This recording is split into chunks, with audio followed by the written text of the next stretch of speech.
SG-1 Season 5 is here. Welcome to Wormhole Extremists. My name is David. I'm with Nicole. Hello, hello. And Yvie. Good morning. Good morning to you. We appreciate having y'all in our audience. Fifth season of SG-1, guys. We're rocking and rolling. How do you feel about it? So excited. It's going to be so good. Yeah, it's going to be a journey. I'm definitely looking forward to certain episodes more than others. But overall, it is a decent season. So it's going to be fun watching it with both of you and all of you. Absolutely. Fun on a bun. A what on a what? Yeah. Fun on a bun. Okay. I'm actually wearing a bun, so that kind of works. Yeah, fun on Evie's hair. I think our 2-year anniversary is coming up in just a couple of months here. So should we get is cake? it 2 or is it 3 year? Children of the Gods. 2. Was it the 25th anniversary? Yeah. Okay, it was 2022? Okay. So we need cake, is what I'm hearing. There should be a cake. Or as Jack said, there should be cake. Absolutely. Yes, there will be cake, not should be. Well, as long as you guys get to have to eat, I don't like cake, so I like looking at a cake. You like New York cheesecake.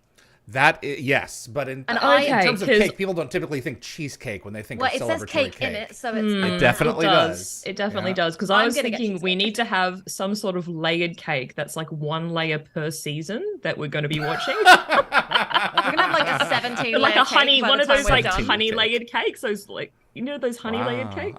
Lord. Are you a baker? I am. Yeah. Yeah. Well, you can take pictures of it and enjoy it for us.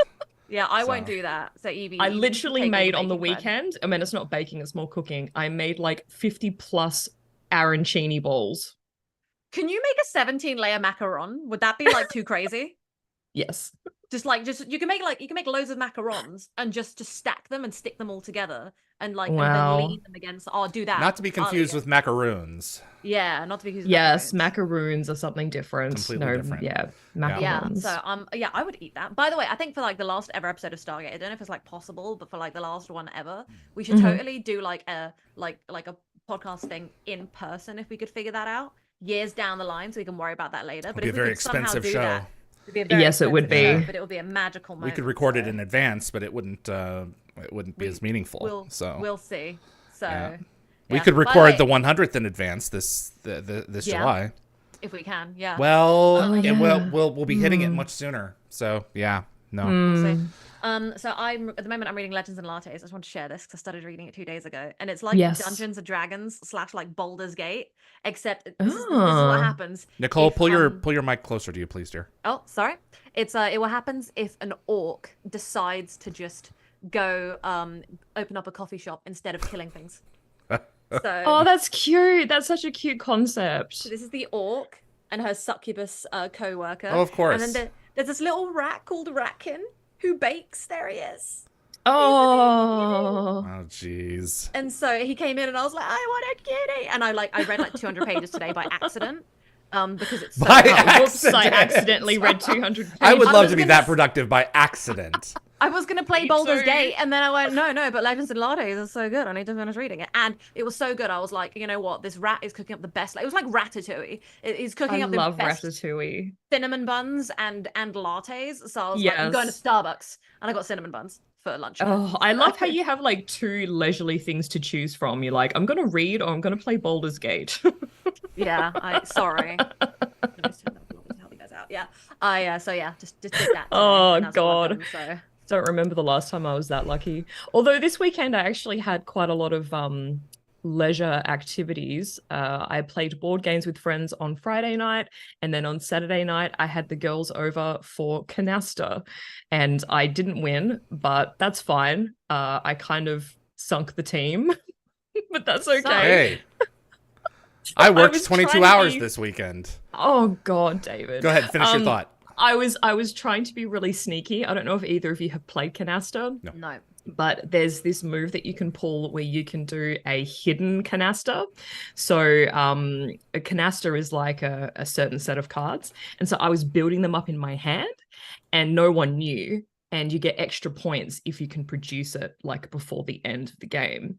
And it's made up of like 7 cards, and I got to like 5 cards. And then the other team ended up finishing before we did, so I wasn't able to present it, and then we got sunk because all of those points in my hand then went against our team. So it was like minus like 1,000 points because I've been collecting these cards, and then they just had no use in the end.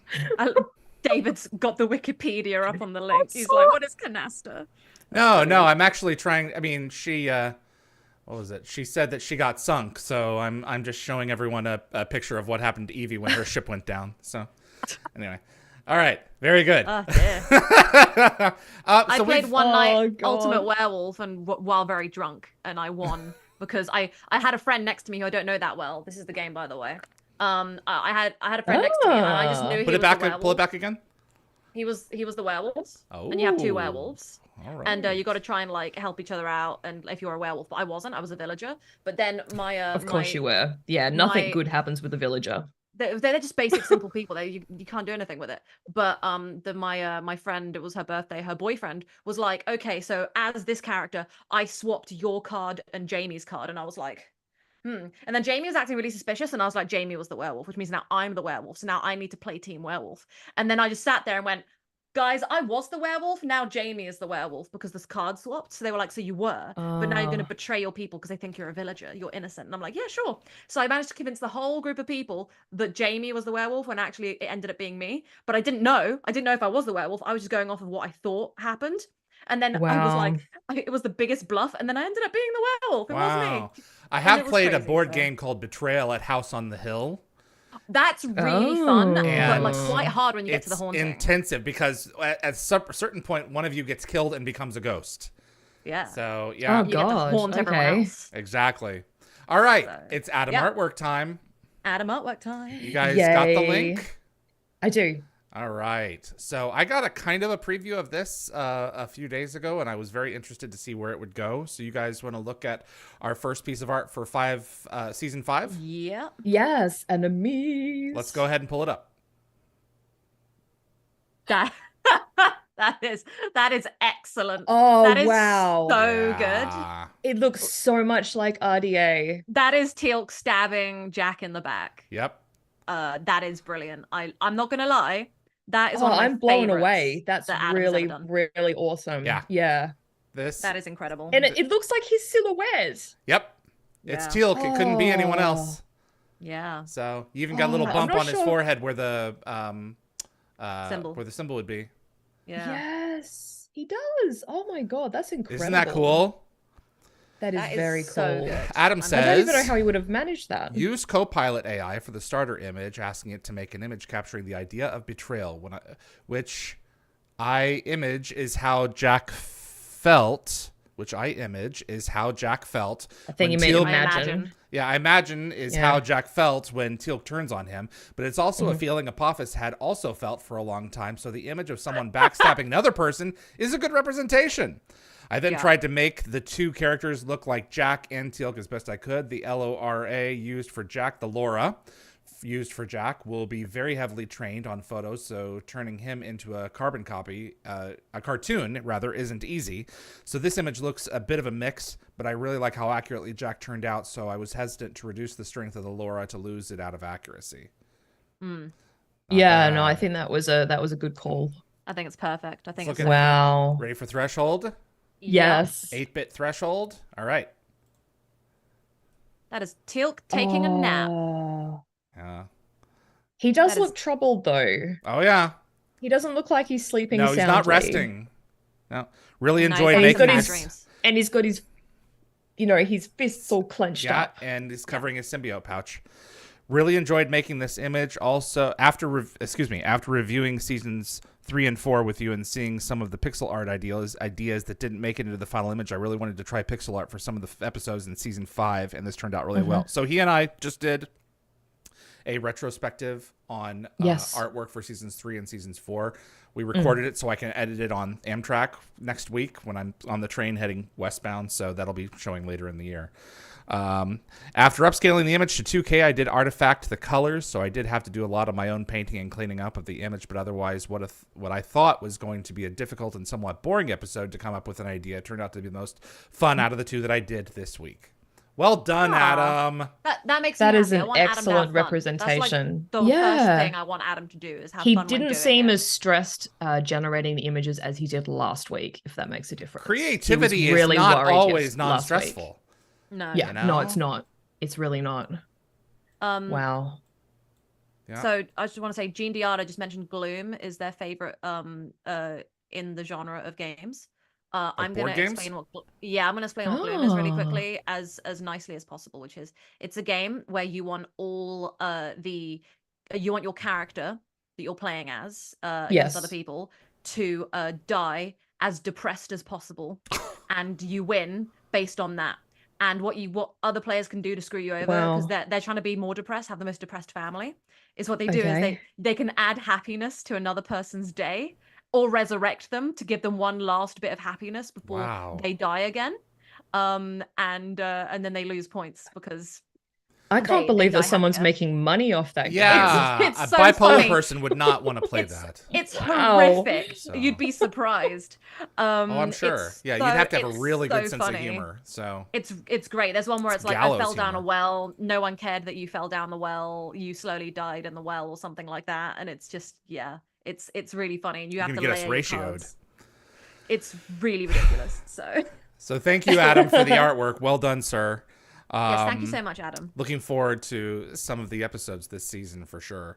Yes. And you guys ready to look at Nicole's artwork? Bad example. Yeah. Bad example. Yvie, you Bad ready? example.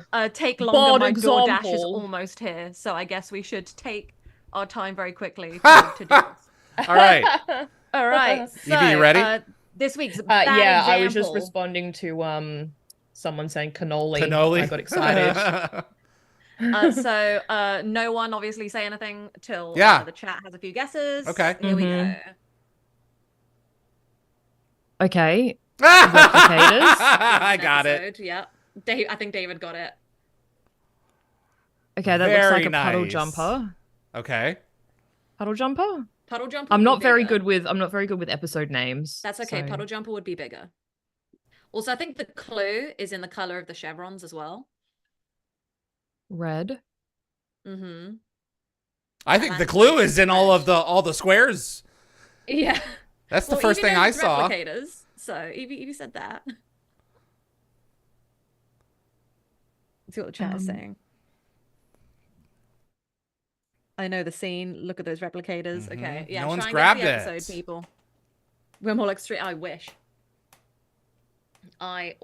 Oh my god, no, I'm terrible at this game. Shall I give a hint? Which is it's an episode we've already seen. Ah. Narrow it down a bit for you. So, and if you can't get the episode, like if you can, It's at the least season find the 3 scene. finale. Mhm. That's Thor's life pod. Yeah. Jacob got The it. life pod. Nemesis. Yeah, Okay. Nemesis. And Yeah, O'Neill is right. holding the bomb detonator. The detonator. Yeah. Oh, this I is was really like, good, why is he? Nicole. I was like, why is he holding fly spray? Because he's surrounded by bugs. Yeah, I wanted to make it obvious that it was SG-1, obviously, with teal, and then having it be red chevrons because Yep. Atlantis Gate Mhm. is blue, and obviously SGU is like whitish yellow, and then obviously that's the little window. Yeah, of, good job with the Thor's pod. Yeah, exactly. Yeah. Yes. Yeah, it was tough, but I was like, if I throw loads of replicators and only 3 members of SG-1, hopefully someone will get it. So Yeah, very Okay. cool. Very nice. like I Very, said, very not nice. yet. Oh, Keep stalling. Food is in the driveway. Lol. It's the one on Thor's ship. Is what Gene Diada said. Thank you, Gene you Diada. can Yeah, catch up Jacob to got it with us. Nemesis. You can fast forward. All I right. thought it was a puddle jumper. Now I was looking, thinking it was Oh, Atlantis. Yeah, yep, if I it was a get it puddle now. jumper, I would have made it way bigger. So I guess I do try to be size I should accurate. have also figured out that there's no Daniel, so it could only be a handful of episodes, right? Yeah, but that's okay, Evie, because This we're is getting really there. good. Thank you. I tried. This took me like 20 Were there 9 minutes of me chevrons? 1, 2, 3, 4, 5, 6, 7. I love how you're gonna rate her in Yeah, accuracy. Absolutely. going. All right. I did it as well. I sat there and I'm like, I'm not going to do what those guys did, where they just did like, was it 10 chevrons or something, where they just reflected Right. it backwards. I'm Oh, still mad about that. jeez. On the artwork for the For the box, box set. art, it's just so Yeah. ridiculous. All right. That's stupid. Yeah, but good. Yeah, she would have known if it was for Atlantis. She would have done blue chevrons. Yeah. So well done. So I didn't really pay attention to the color of the chevrons. Bad me. All right.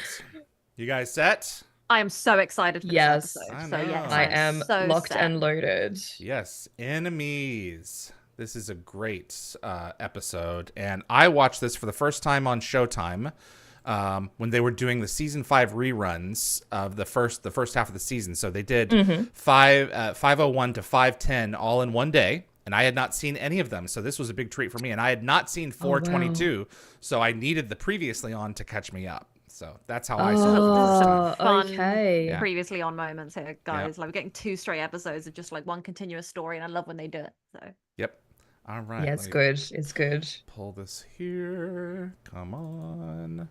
Even though you can like slightly tell that there was a gap in time, like in real life, you know, because they have slightly different hair or whatever. oh, I never paid attention to that. Just a little bit. Oh, dadgummit. Come on. SG-1. Sorry, gang. Shimmering Victoria said, "Holy crap! I'm so sorry I'm late. You aren't. We're about to start." But you did just miss a fun episode of Bad Example. Okay. Bad here we go. example. Yeah. Oh, by the way, when I was telling Petter, I was asking what episode is this because I was testing it out on him. He was like, "Oh, it's on the end of season 3." I was like, "Yeah, good job." There you go. The But, names are not coming to me anymore.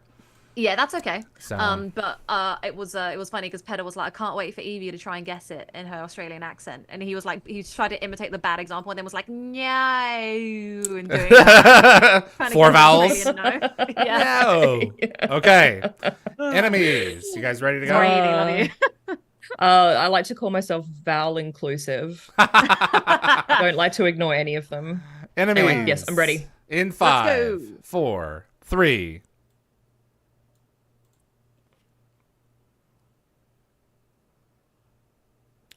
You're watching Wormhole Extremists. This is David. I'm with Yvie Hello. and Nicole.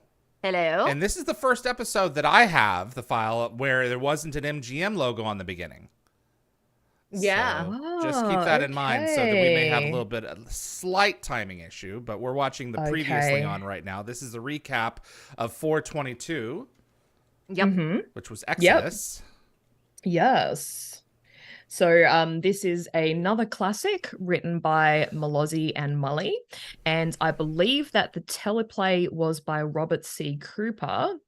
And apparently this was because Malozzi and Mully had like drafted an outline of the episode, and Robert C. had suggested that they make some sort of timing change in the script, and they attempted to incorporate his feedback, but apparently they didn't quite nail it. So Robert C. Cooper clarified his point, and then Malozzi and Mully kind of felt a little bit frustrated, so they politely suggested that maybe he take a stab at it. And so he wrote the teleplay himself, but he actually didn't include the original note. Because Really? he realized it wasn't feasible, like as he was writing the teleplay. So I thought that was kind of interesting. Where did you find this That is. information? I'm pretty sure I listened to one of your episodes with Joe. Oh, wow. Okay. Yeah. And also this working title for the episode was actually Serpent's Hat, but I couldn't find any explanation as to why. Okay. I mean, there's a hat right there. On a hat, I guess. Dan Penn said, "Is the replicator ship Asgard?" I'm assuming not, because this is apparently, No. according to our discussion the other week, it's Yeah. not the same. It's I completely don't think there's foreign. any explanation. Yeah. It's, Yeah, an, just replicators it's go whatever around. alien race that's out there. Although supposedly it is a replicator ship because we see the same thing in a Natural Selection. Yes, we do. Mid-season 6, Yep. two-parter. Yeah. So it's presumably it's just stolen tech. Yeah, because you they know, have as the everything ship else. has windows, so there's beings Yes. like originally aboard it. So Well, that's true because I meant the replicators don't really have eyes. So what do they need to see? no, they wouldn't need. Yeah, their ships would be made of blocks, as we see later on. They're giant Yeah. Exactly. replicators. He's pissed. He is mad. So you have to, I'm sorry about this, David, but for everyone else who can actually hear the score, keep an ear out because apparently, unlike most episodes where scenes have like defined moments for music, with like beginning and ends with potential quiet intervals, this episode, apparently, Malozzi told composer Joel Goldsmith to dive into the music right away after the opening credits and to not let up until before the end credits. So basically this episode's like relentless action called I'm for realizing that, continuous yeah. musical support. So it's like all the way I'm hearing through. the music. You're right. Yeah. Wow. I mean, to be honest, it's something about having lots of music makes it feel more cinematic. Like when I watch this two-parter like together, I feel like I'm watching a movie instead of just a two-parter episode. Yeah, exactly. Yeah, exactly. So this episode actually received an Emmy and a Gemini nomination for visual effects back in 2002, I guess you could say. Yeah, because it aired in 2001. Yeah, so and was recorded in 2001. Yeah. Yeah. So this episode, yep. Yeah. So in this episode, Apophis finally meets his end after 3 close calls. So he would be the 7th System Lord to fall since the original movie. But this isn't the last we'll see of him, because Peter Williams does return in future episodes to portray Apophis through flashbacks, hallucinations, and alternate realities. So he's the 7th System Lord to fall, excluding his death at the end of season 2? I believe so, yeah. Wow. I think we're just looking at actual System Lords that have fallen, and I included Ra, so... Wow. Yeah, I thought you did, yeah. This is one of my favorite season openers. Same. I think it's so good. I'm really very glad good that I watched Stargate in such a weird order, because this is such a powerful 2-season situation. And here we go. Just in the nick of time, a spaceship comes out of this is probably one of the bigger just in the nick of times in the show. Yeah, it's a pretty great moment, because you honestly I remember when I watched this, I was like, who are these people? Like, what's going on? I have no idea. And then suddenly you're like, wait, what? What happened? Exactly. So I saw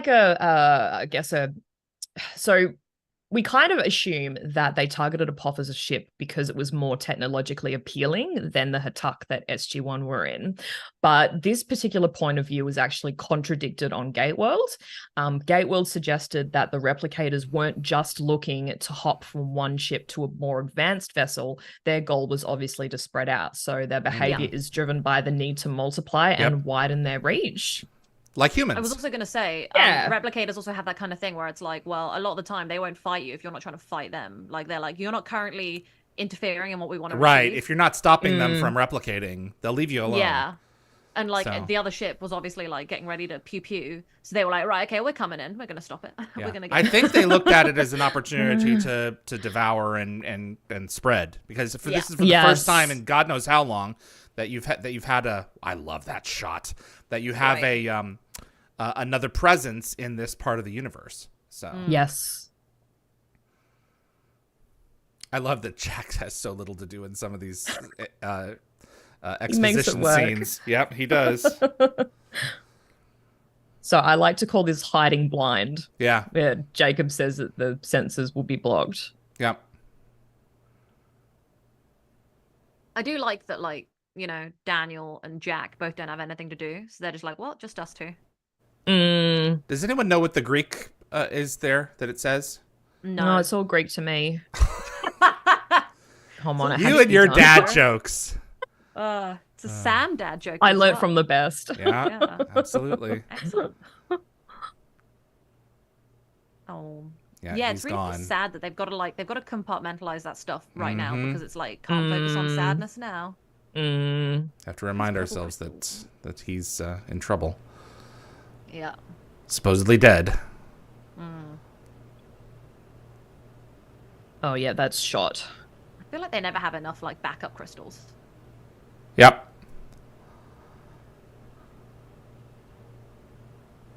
Yeah, see, they only had one set of backups. Where's the backups? Yeah, there should be the backups. Yeah. This is a great scene. Yeah. No. No, he doesn't. He will. Well, he says he doesn't want to talk about it, but then he just dives right in. Well, he's got to get his Jackism out. Yeah.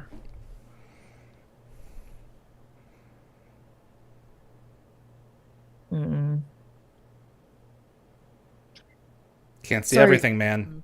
Well, but they did really have their guard down. They were, yeah. Sorry, I'm not pointing fingers, but They could have both been a little bit more on guard. This is true. Jean Diada is having some really good food. I don't know what she's having, but she said, I just confused my guac for my wasabi. I do not recommend. Okay. No, I don't either. Noted. Don't do that. I'm not a DoorDash fan.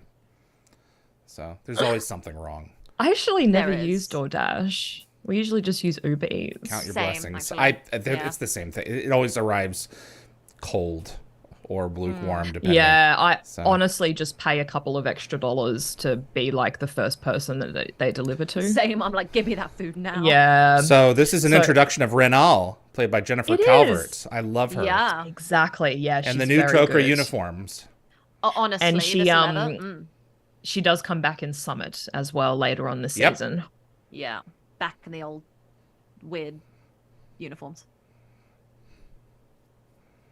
Yeah, this whole brown has leather thing, amazing I'm glad posture. they started Yep. doing it. She does. I wish I had posture like that. Yeah, I'm She's very literally leaning regal. forward in my chair as I say this. Yeah. I assume you have news. Yes, but not around the Stargate. We must go. The Stargate has ears. It does.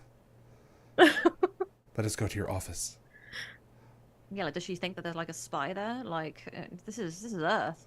It's your side that No, has we the paid for spies. these sets. We must use them. All of them. Yes. I really wish she was that. She's being like, I know you paid for this. We should go. Oh my god. It's called amortization. So that the person in the one-man pod isn't named, but there is a good chance that it was Tanith because he's not in this episode, but he's definitely not dead because he shows up again It's Tanith. later. It's implied. So it's possible Yeah. that he got wind of like SG-1's plan and this made a quick escape from the ship. Honestly, I'm just like shook that rat is able to yeet off and, be the worst. Yeah. This is what rats do. Yeah. They do. Yeah. He scurried off. He scarpered. The Tok'ra are always too easy to write people off. I they literally are. wrote this as a gag. I was going to say the Tok'ra wouldn't fare well in Vegas. They fold way too early.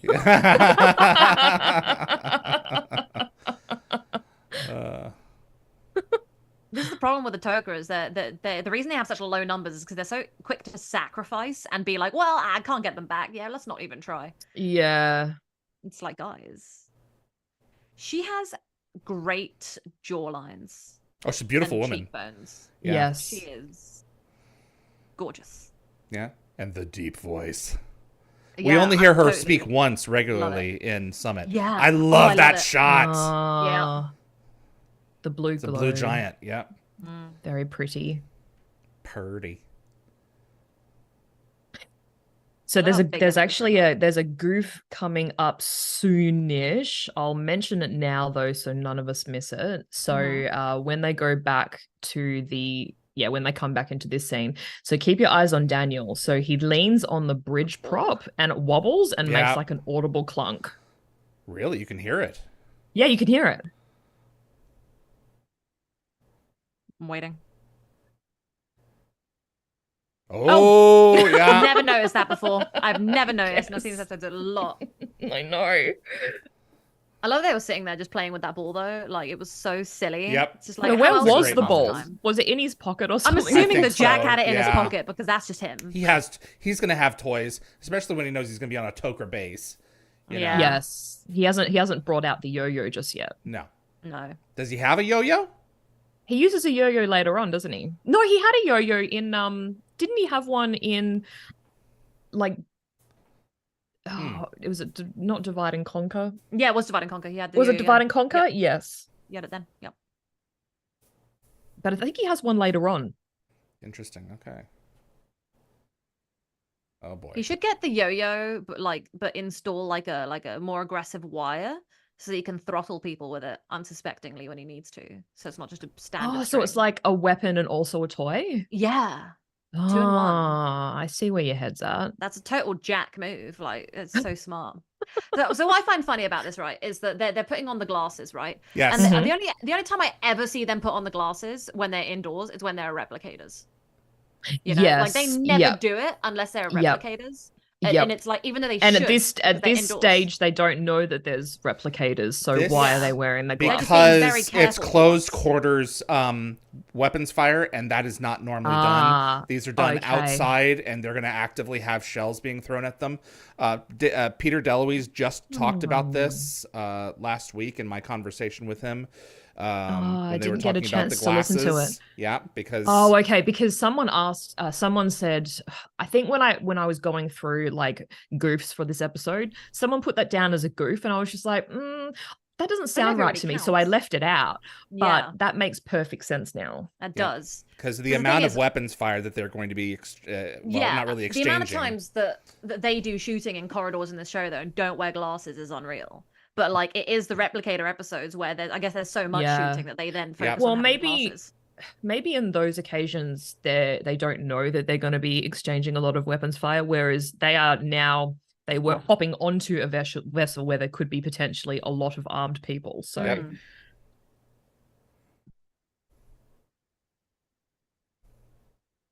I love the way the eerily familiar comment like happens in a moment. Yeah, I was just literally thinking about that. It's one of my favorite things. Like, we know that sound. That sounds eerily familiar. Yeah, here it comes. Yeah, like, whoa.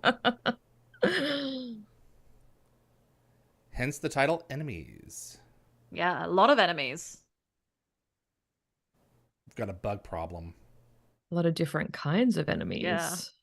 I love that Jacob got in there and didn't even say anything. He has his own problems. Yeah. Oh, gosh. Yeah, that's an infestation. The thing is, a lot of them like don't even try and mess with them though. No, so it's efficient as long as he's not bothering them. It's efficient for them to keep eating.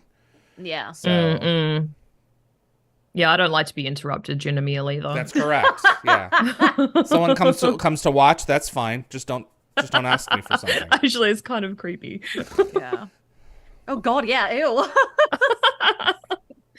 Never thought about it like that before. Okay, so in a second, we're about to see a unique visual effect for the first time. So cool. We see exactly what it looks like inside the ring of the transporter. Yeah. And in one of David's interviews with Joe Malozzi, David, you pointed out Martin Wood's exceptional direction in this episode, and you will be silent for a second.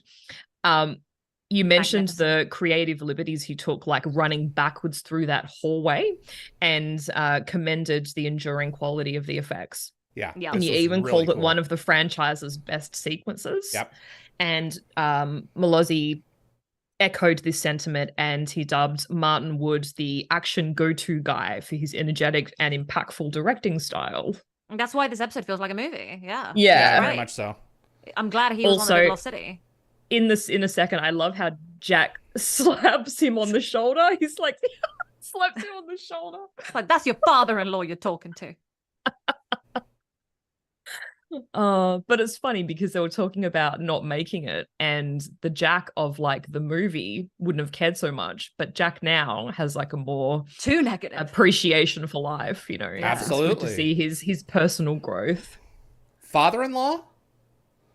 Yeah, I'm making a joke. Oh. About Jack and Sam, yeah. Oh, okay. Don't talk to your father-in-law like that. So I understand this sentiment all too well. Welcome to my life. Oh, yes. Oh, this is my grandmother every time I'm going to get the train because I live right next to the train station. She's like, oh, you've only got 3 minutes. You're not going to make it. I'm like, it's next door. Stop stressing me out. And just like pet her, walk past and go, welcome to my life. No. But I angrily text afterwards because I've like forgotten something because she's trying to rush me out of the house. Like yesterday, I got to the train station 4 minutes too early and it was pissing it down with rain. And I was like, and I'm standing in the rain. Why? When I could have gotten there perfectly on time. So come in immediately. I am really noticing that Michael Shanks really did have such a reduced role in a lot of season 4 to 5. Yep. Makes me sad. Yes. Well, especially like these first 2 episodes of season 5, he doesn't really have a lot to do. Yeah. Yeah. But you know what? RDA doesn't do a lot either. He just sits around yelling orders occasionally and being funny. Like, a lot of the time, he's just there to support. But he's the Rick main is at a character. different point He in makes his it life work, and his though. career. Yeah. He wants to be a part of the group, and he wants to have a good time. That's why he's there. Yeah, while Michael wants to try and, like, actually achieve Yeah, He's at a make different. a Yeah, career he's not for made his himself. career for himself yet. Uh-oh. Of course he did.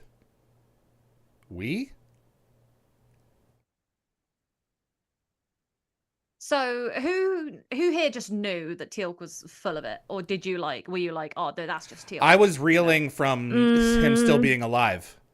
Yeah. I didn't have a chance to think about it. You only have about a minute to process it. Which is good. That's how they get you, because I feel like when I watch TV week to week, when TV used to be like that, I'd have a week to process things between episodes, so I'd kind of start making guesses and assumptions. While because this doesn't have that kind of big break, it just gives you a minute between the interactions that I also didn't see it coming. I knew that something was wrong, but I didn't know what.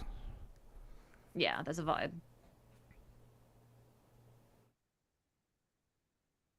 Bam. Oh. Caribou. Ah, crap. Yeah, they absolutely can't believe it. They're just like shook. Joel Goldsmith all the way. Yep. Ugh. So, David, in one of your interviews with Joe Malozzi, you actually expressed surprise that after all of Apophis's threats to Teal'c following his defection, Teal'c was reverted back to being his first prime. So you said it was a plot twist you didn't see coming. But more that I think about it, this would have been Apophis's best revenge. Yeah. You know, using the drug that he used on Ryak. Perfect. It is pretty perfect, yeah. Lockwatcher said, so very funny when they travel between the two ships. It seems like the same set for both. They had to make adjustments to make them look different. For sure. Yeah, that makes sense. Yeah. Set dressing.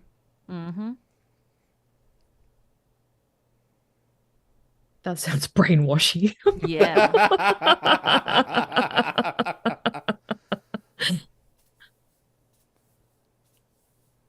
We know they're not gods, they're just people.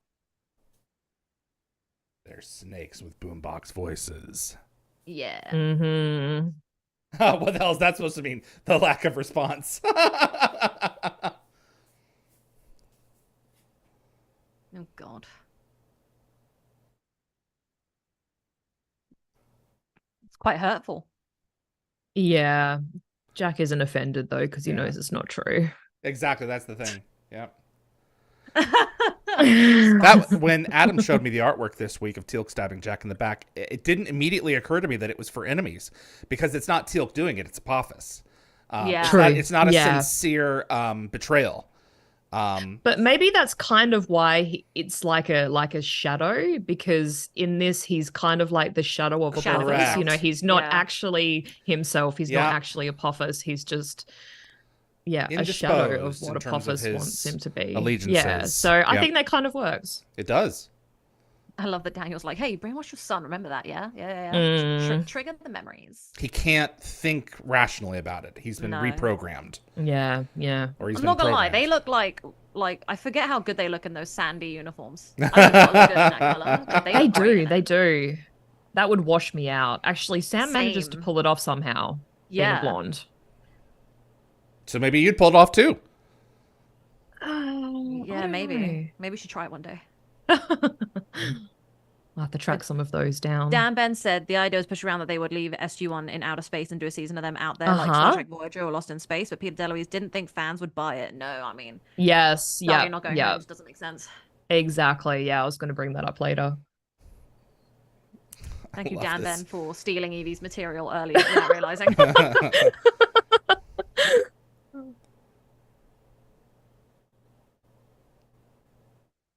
Yeah, how are you going to really get that do a outfit? thorough search, did they? No, they did not. Well, you know what? The Gould and the Jafar have never really been like the smartest. Yeah, I think so.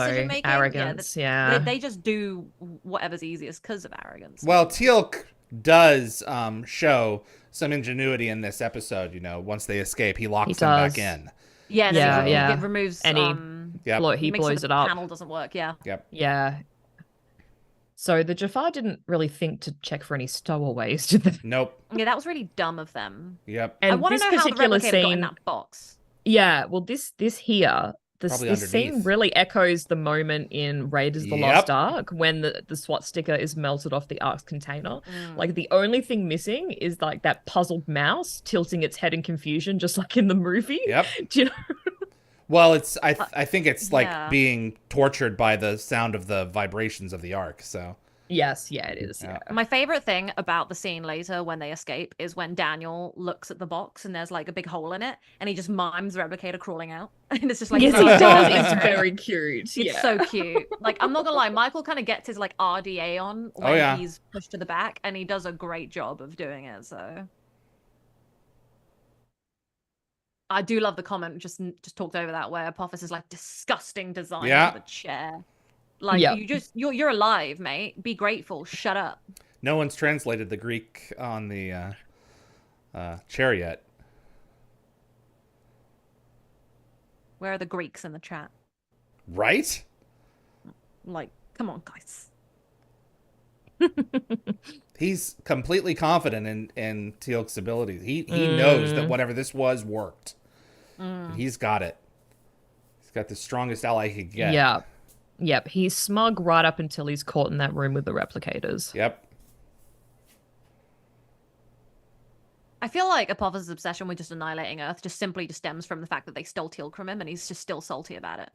He's just like he's still mad they took his best man and turned him against him. Petty. I love this. It wasn't her, it was Jacob. And oops. Hello. I actually kind of love how she sort of like not falls into Jacob's arms, but he gives her a hug. It's really Yeah. sweet. Yeah. The Tok'ra Selmech has no longer eluded capture. No, he literally walked straight in there. No.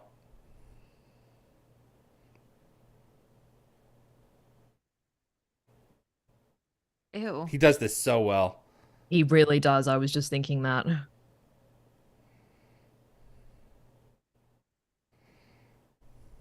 It must be fun for Christopher Judge to be able to play like evil Teal'c every now and again, just because you get to play. Or you know? Jaffa Revenge Teal'c. Yeah. Yeah, there's He is different his layers own of boss. characters that you can do. It's so much fun. Uh-oh. Yep. See, this guy on the right is the kind Yeah. of guy you want in your Jafar army. Thinking independently? Yeah, because he's all Yeah. like, I want to live, bro. And it's like, we'll show you freedom then. Well, frankly, So, then what a you'd shame. never get anything done. Yeah. The whole point of the army is to army. Yeah, but I feel like the Jafar army that will fight back is more about them surviving and less about like dying in the name of something greater, slightly, ever so slightly. I love how they don't get thrown around anymore if they're not prepared to stop. The first time they did, and now it's Yeah. like, nope. It's just boring now. Kind of reminds me of Battlestar Galactica when the first time they jump, they're like, "Oh my god, I hate this part." Like, and then like, I think it's Callie that says that. Yep. But then every other time, it's like, "Yep, just a casual jump." Well, they've 'Cause in the gotten first- probably used to it at that Yeah, after 100 in- jumps in the first in episode. 33. Yeah. Yes. Uh-oh. That's a big bug. That is So, a big bug. It is a big bug. So I think since SG-1's last couple of run-ins, the replicators have evolved into a variety of sizes and shapes. Yes. Yep. And they've got like bigger replicators with wings Yes. now. You've got Yeah. the So two they different can like move kinds and, added. like, Yep. Yeah, they can leap, which is really creepy. I don't So want you them got to the fly. four-legged. Well, the two of them are. I think they're all still four-legged, but you got the classic one here, and then you got the shorter one, which we'll walk by here in a little bit with some of the others. Is that the classic one? Yeah, I think it is. No, it's not. Is it the newer one? I don't know. I can't tell. Oh wait, no, I can't. Oh, I can't tell. I have one sitting behind me here. Yeah, I no, think that is that's the the classic one. original. Yeah, and then that's Yeah. the original. There goes the new one right there. There's a one with the Yes. Look at the little guy. But Look at the little guy. I'm not gonna lie, I hate spiders, but something about replicators just speaks to me. Well, they're so cool. Yeah. I'm mesmerized by the big one that Yeah. like, Yeah. makes But the this ship one is queens. really speedy. cute. Yeah. Yeah. look, Daniel could have had a best friend right there. He could have had a pet. And then maybe him and Reese could have bonded a bit better and she didn't die. Like some sort of weird pirate where you have like a replicator on your shoulder. Yeah. And then Reese would have been like, "Oh, you have one of my toys too? Great. We can play with Best our friends. Oh, that is funny.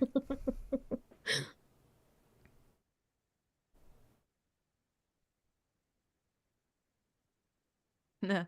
How? But you're all knowing. Maybe you should know. Yeah, exactly.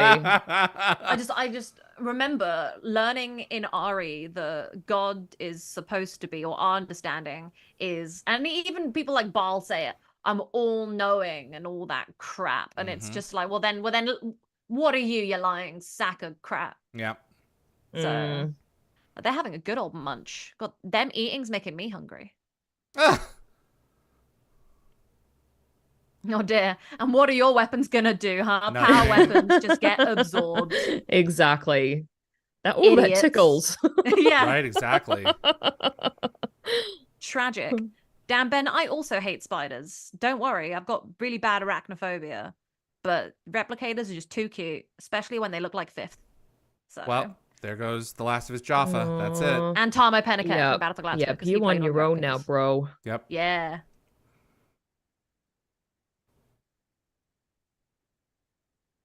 Nah. I love they can't just interface with the door. They're just like, yeah, no. Let me just, interface with my mouth instead of just, opening it up because I'm a. Here's some weapons being. we prepared earlier. Mm-hmm. How Thank you, convenient. Jaffa, for bringing them over. Yeah. Yeah. I love that. So cute. Oh. Okay, so this is, I think, it might be the first time that we're seeing Daniel handle a P90. So, like, usually he has, like, his trusty M9 pistol or Yeah. Yeah, but he's So been training. it's kind of doing Seeing things for him me. with- Yes. I'm gonna say. Look at that, yeah. Daddy, take the wheel. I mean, calm down, Nicole. Jeez. Okay, so this is definitely a missed opportunity. So Jack could have played it up like he was consulting a magic 8-ball, asking if they were going to make it out alive. Shaking it. Oh, that would have Yeah. been so good. And look, this guy, is it the same guy from earlier who's like, if we don't get symbiotes, Yep, we'll die? absolutely. And now I think it's it like, is, yeah. well, He's about to this be guy demoted could- if he doesn't look out. He could have been part of the Jafar Rebellion. What a shame. This guy's the real MVP. Well, he's totally like questioning his he's god. like dropping all these hints, and just Yeah. Tilk's not like into it anymore. Well, I really wish that SG-1 could have gotten him and been like, hey, you want to live? Come with us. I suspect his current feelings weren't enforced until this day arrived when all of his colleagues were blown away.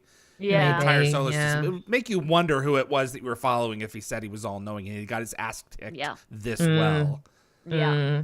All right. It's just it's nice to see a fellow Jafar just like having their own like questioning moments. It's nice. Like they actually have personalities. They're not just cannon fodder. Yeah. So Nope, they are people. There goes one person. yeah. You just kind of forget that they are like actual people sometimes just because they get mowed down. You so do. much. That's why they Yeah. introduced the super soldiers. Yeah. Very cool. Can't wait for that.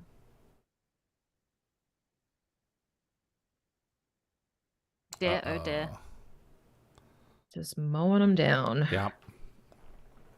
That one guy could have been, a potential friend, a potential ally. Yep. Yeah. You just needed Braytac to step out there and be like, See the "Come shadow with of the me, camera join us." No, I did on not. the No, I cargo missed ship on the that. right. Yep. I'll go back. I and thought I look. saw something, but I didn't have a Later. good hard look. Yep.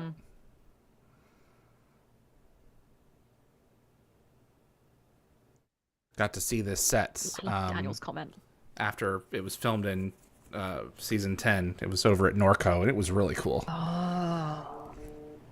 So I love how, like, basically it's a garage door opener. Mhm. That's what they need to say. But in the Stargate universe, GDO Yep. stands for something completely different. So they have to like just verbally spell it out. Does it now? Does Yeah. GDO not stand for garage door opener? Well, they don't call it a garage door. No, they opener, never just call do, it but GDO. yeah. Yeah. Yeah. This one took off. That's funny. The backward shot. Thank you, Replicator. Oh, Yeah, he knows. So there's a little continuity hiccup coming up. So when Tilk is shot by Jack, he falls onto the floor and he's surrounded by dead Jafar. But when Jack and Sam get to him, when they walk over to him, he's in a slightly different position, I think. And the Jafar aren't as close to him. And I thought this was kind of interesting, but this is the second time in just 4 episodes that Jack has shot a teammate, because he also shot Sam in Entity. Yeah. And good point. And it won't be the last, because he eventually shoots Daniel, but that won't be until Lockdown in season 8. That's it. I was going to say this earlier, actually, and Lockwatcher just pointed it out, and my brain, it just left my brain. When they were doing the fight sequence behind Sam and Jack, you could actually see the explosion packs on the walls from where they were shooting. Because We're behind about them, obviously, little explosions had to go off. So this is a big moment, guys. Apophis knows that he's done for. Yes, he does. This always gripes me, though. Is there an explanation around the personal shield being, shielding against replicators, when it's supposed to be that anything that isn't going like as fast as a bullet? I assume he just dialed up the intensity. Yeah.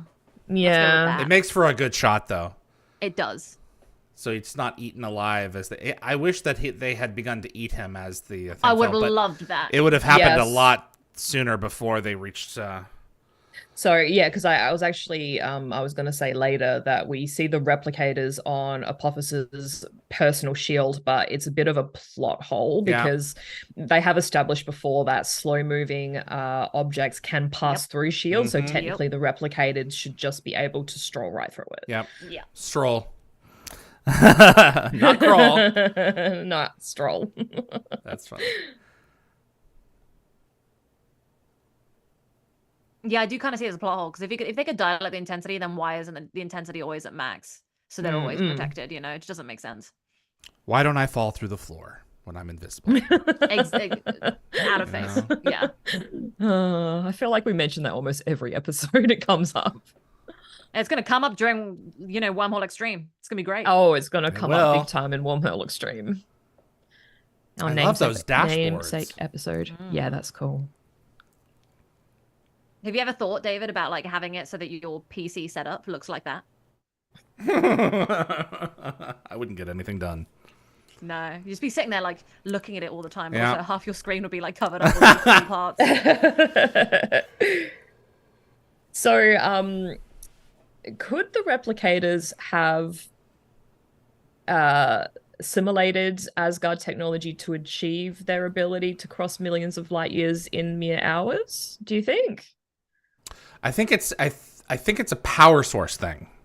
Yeah, so, they got the big bug thing. All them bugs have eaten a lot of stuff. They can probably fly as fast as they want. It's entirely possible that they got that originally from the Asgard, but I suspect that they can do pretty much anything they need to do in order to get what they want done. Yeah. So in terms of motive, Gateworld theorized that moving the mothership to known territory was about the replicators strengthening their hold in the galaxy rather than forging new ground, which I thought was a good point. And this theory kind of challenges the initial thought that SG-1 ended up in the Asgard galaxy due to the presence of the replicators, because it's possible that they weren't there at all. I just always assumed the replicators took over the universe. Yeah, that's what I assumed. Trillions dead. Until they call them to come forth. This is not the first time. This is not the last time that replicators will be used to solve a plot issue. The tower in Atlantis gets demolished in the Return Part 2, and the replicators regenerate it. Yes. Yep. Yes. And gave it a new paint job, didn't they? Yep. Including all of Weir's office trinkets from Earth get replaced as well. Somehow. So Jacob just referred to Jack as Mr. Positive. So this is a throwback to season 2. So Jack referred to himself as Mr. Positive in Thor's Chariot. He said something along the lines of, you all know I take great pride in my title as Mr. Positive. However, we did destroy their de-Goulding thing. This was one of my favorite lines for a while. Just the delivery is where it's all at. Yep. And Goldsmith's music. Oh, I like how it's kind of like breathing. pulsing. Yeah.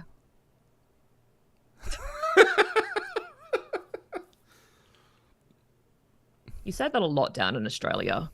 Oh God, your country is terrifying. Have you been, Nicole?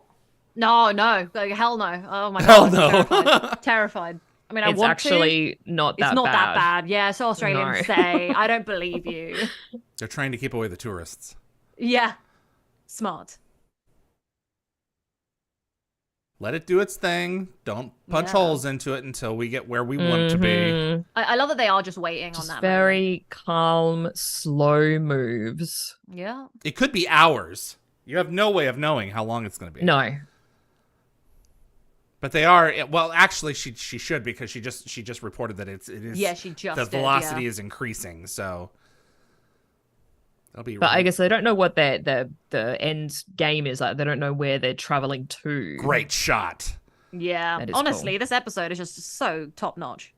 Well, they assumed that it was going to be to Delmac, I think, or was the course plotted to Delmac? Of course, was plotted. Course to was Delmac, plotted so I to think Yeah, Delmac. yeah. Yeah, It's okay. Apophis' homeworld. I think Okay. all that happened was the replicators just increased the maximum yeet potential. Yeet potential. The You that maximum word. yeet and potential. and didn't change where it was. Can I going. register a complaint?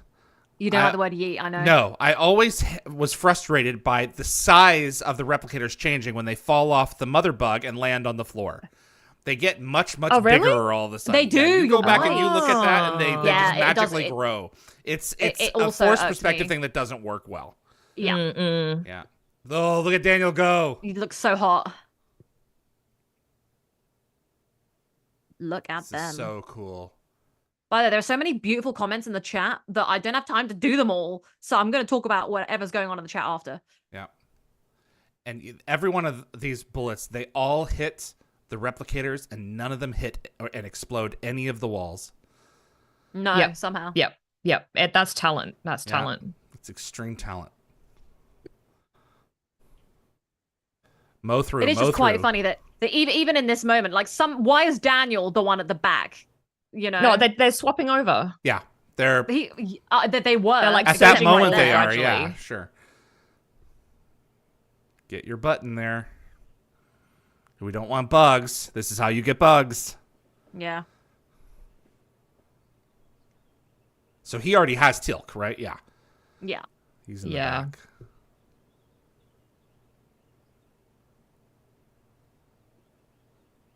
He actually only hit that last button.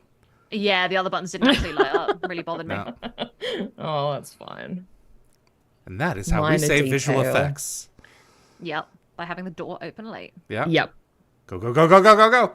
See, I hate things like this. Must go faster. They need to go on the side, like the Millennium Falcon. Yeah, turn. Right? Yep. Oh, there's no way, man. I don't want to say. I'm gonna get crapped on by Jack again. So cool shot. One of my favorites from the show. There he goes. I'm so Yes. excited to see him scream. I know it's not very dignified, but it's And the little great. tiny poof at the end, when the explosion got off, Right. goes off, and it's a little. Bye, like, bye-bye. Apophis. Oh, there he Bye. goes. They turn back Where- around where to is watch. it? Where's the little cloud? Yeah. There it is. Boom. Oh no, tragic.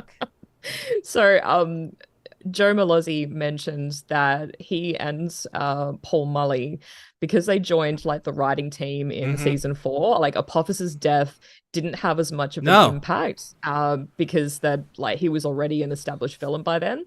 So ending Apophis's storyline just allowed them to introduce like new villains and expand the narrative. Thank God, because Yeah. Baal and Anubis, what fun.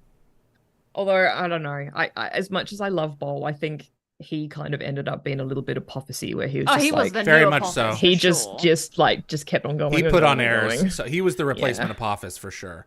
But he I just did had a love little him. bit more. He just enjoyed the mustache twirling a little bit more. Mustache twirling. I love Yeah. that. Yes. So don't you think it's kind of ironic how the replicators ended up aiding the fight against the Goa'uld? Like their actions inadvertently sent SG-1 back home and led to the destruction of Apophis's mothership and Apophis himself. Yeah, good job, replicators. Yeah, Team thank you. replicator. I think as soon as Jack said it, I think Teal'c knew that at least Jack thought that it was true. He says, I do not believe you. And it's like, nah, you know that it may not be actually true, but you know that I think that. He's not trying to deceive him. Yeah. So I did see a review on Reddit that kind of struck me. So this person said that the season premiere was action-packed, featuring sharp dialogue from the team and Jacob, along with thrilling sequences and impressive special effects. Daniel's newfound proficiency with firearms was noticeable. The Replicators' arrival offered the kind of fortunate yet unfortunate twist that makes SG-1 so entertaining, especially with the three-way conflict. However, they did feel that Apophis's death lacked the cinematic punch expected for such a major antagonist, pointing out that it should have been a bit more dramatic and that SG-1 did not deliver the final blow. Yeah. And that line from the ending, gods cannot be killed. We've got a problem. Yeah, I'm glad that they obviously couldn't clean that up in one episode, and I thought Yep. I think that's very good. So I'm very excited for the next one. Yeah, I do think Apophis could have died maybe a little bit better, but you know what? He's died so many times, and I'll just kill him. So Enemies, everyone. So I just wanted to comment on the fact that there were some lovely things going on in the chat. We had people coming back. We had Mac Boland's Conscience back in. He came in the middle. Candy Mitch. They came in the middle. So thank you for returning. Gecko Fett, hello. Gecko Fett said, okay, I have time now to chat since my sourdough is done being mixed. So, Gecko Fett, how are you making sourdough? Because Do you have a sourdough mother? Yeah. Do you have the what is it that that Boyle calls it? The Boyle. What Boyle calls it in Brooklyn Nine-Nine? I think he calls it the Never mother, seen doesn't it. he? Does he call it the mother dough? Yeah. Because it's like because great like grandma or aunt some. Yeah, he calls it Boyle mother family. dough. Yeah. Yeah. So I would love to start my own mother dough batch actually. Yes, yeah, David, I basically almost did sourdough a couple batch. of years ago, but didn't do it. You make in a the end. yeasty batch of stuff in a jar, and then you use that mother dough to help start up all your breads for the future. And Yeah. you just hold on to part of it. Yeah, it lives. Yeah. It keeps living. So you Yeah. gotta Like feed the it. Hilo line. Interesting. Okay. Pretty grim, but cool. That's very, Yeah, so I just wanted to comment on that. And, everyone's obviously happy that Apophis is now dead. Gagafet said, not the mother dough, it's the mother starter. There we go. So it's a starter. You're starting it. Exciting. Okay. Okay. All right. So Angie Giada said, transition to Warrior Daniel. Complete. So I'm going to go ahead and start us off because I Yes, think it's better please. that I start us off because that way I can't work off your ratings, which is good. You suggest that you're the most impressionable by saying that. Yes. I'm very impressionable. So I'm limiting it so that I only have me. Okay. So I think this episode is like pretty damn perfect for me. There are some goofs and things where I'm like, that's not accurate. That's way easy, but it's still like really, really good. I'd say that this is almost a 7, but I'm gonna put this as a 6, but a really strong 6. I think that this is like some top tier Stargate season openers, and like from such a good finale as well. I think it's just like one of the best transitions to a new season that Stargate has done. So I'm gonna put this Cool. as a 6. Evie? Let me think. That was quite the It sigh. is definitely, yeah. I'm just like trying to gather my thoughts and come up with something a bit different to Nicole. So I do enjoy this episode a lot. I think the dialogue is fantastic. The action is good. It's good to see finally the end of Apophis. And I think the fact that his ending was less than dignified I think it was the best way to let him go. Yeah. Fair. Deserve a good death, And he I'm saying. basically died. He was sent back to the hell waters to where he belonged. Yeah. Yeah. If Natu had been around, it would have made sense for him to go to Natu, but other than that. Yeah. Exactly. Exactly. So Next best thing. yeah, I think I'd be giving this a 5. I don't Okay. know whether it's quite 6 territory for me, but it's pretty damn close. So it's a very muscular 5. Like it's a strong 5. Swole 5. All right. Yeah. So now the number 5 with big muscles. When this episode came out, I watched it along with the other first 10 or 11 from season 5 when Showtime was running it on the weekend, and it was pretty easily my favorite pretty much out of all of them. We don't have a lot of action-packed Stargate episodes, not like Atlantis. This is more of a balanced adventure series, a little less Indiana Jones and a little bit more Star Trek, I think, in terms of like the overall scope. Although I've always thought that Jack is doing an Indiana Han Solo crossover thing all the time, in terms of his portrayal. The direction in this is spot on. It has some of the best visual effects in the show. The movement of the story is quick and succinct. That keeps going. The growth of the characters is fantastic. The backsliding of one of the characters is also great. And I love the death of Apophis and how this was a perfect send-off for him. I think all of it put together with the use of the replicators and the Gould and advancing the story, having Jacob and the banter and the through line of we're not going to make it, similar to I'm confident, me too, as am I. It's a 7 for me. I wondered if it'd be a 7. Okay. But this is, David, you do not hand out 7s often. I don't. So this is a No. this is a big moment. If I was love always that. inclined to rewatch it, like oh, I'm gonna put this on again and again, it's up there for me. The same as with Summit. Summit was a 7. I rewatched that every day that week before Last Stand came on. I was just enthralled with that. Last Stand was not as good as Summit, but there was just something about certain episodes that drag you in. Yeah, And Yeah, so and I don't obviously- even think you need to back that up with anything. I think No. it's fine. You can like an episode for Yeah, no you're particular completely reason. valid. It just I hits just you a want certain to way. explain as best as I can. So yeah. This was the only 2 seasons that I had back to back available to me growing up. So Oh. this is the season finale and opener that I watched the most growing up. Like I rewatched these 2 episodes back to back like it was my entire life. So I think when I was younger, they probably would have been 7s. But obviously, as I've gotten older, I've been like, I love it, but there are other episodes I love more. Sure. So Yeah, you have to these are consider them as a whole. Part yeah, of Exactly. but for me, these are really close to 7, but I'm gonna leave them at 6. But I wholeheartedly agree with you, David, on how excellent this is. my Yes. whole intent with this, in terms of the rating systems, hopefully, is that when we all look back at all 350 episodes, hopefully, there will be more or less equal amounts of 1s through 7s evenly distributed throughout the entire show. So the entire franchise. So my intent with the ratings, Right. at least for me, is to, okay, was this really the 7 out of the 7 for my frustration was Gate World, when you would go to look at the ratings for each of the episodes. Yeah. All of them were majority 10 out of 10. That's not possible.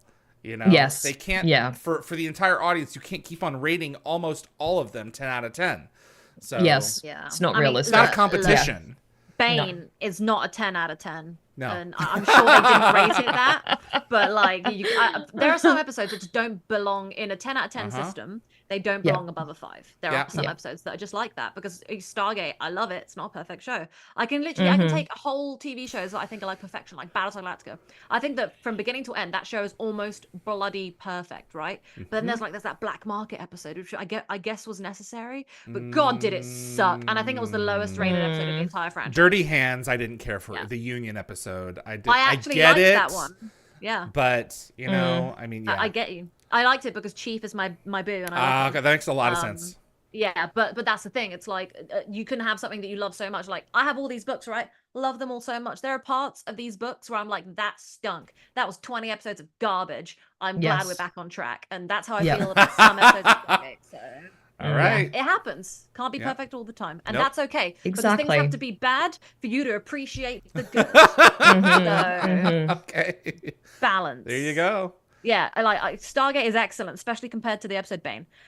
Right. So we got another episode to go. Yeah, here. and we've got some ratings to say. So Oh yes, I'm thank a you. Yes, 6, go through David's the a ratings. 7, and Evie, you're a 5. Yep. 5, yeah. Excellent. Look, pretty good. But I think it looks like top it's tier ratings. pretty even across the board. I'm in seeing the so chat. many good scatters that where Yeah. it's all, That's how I like it. Yeah. So Anthony said, this one's a 5, I think. Don't yeet the sourdough yeast. Thank you, Raywood. Lockwatcher, I would give this 6 chevrons. This is a great season opener. The ending of Apophis, the inner ring scene, and so good. And the creation of the new word, apophacy. A great episode, chat, and commentary.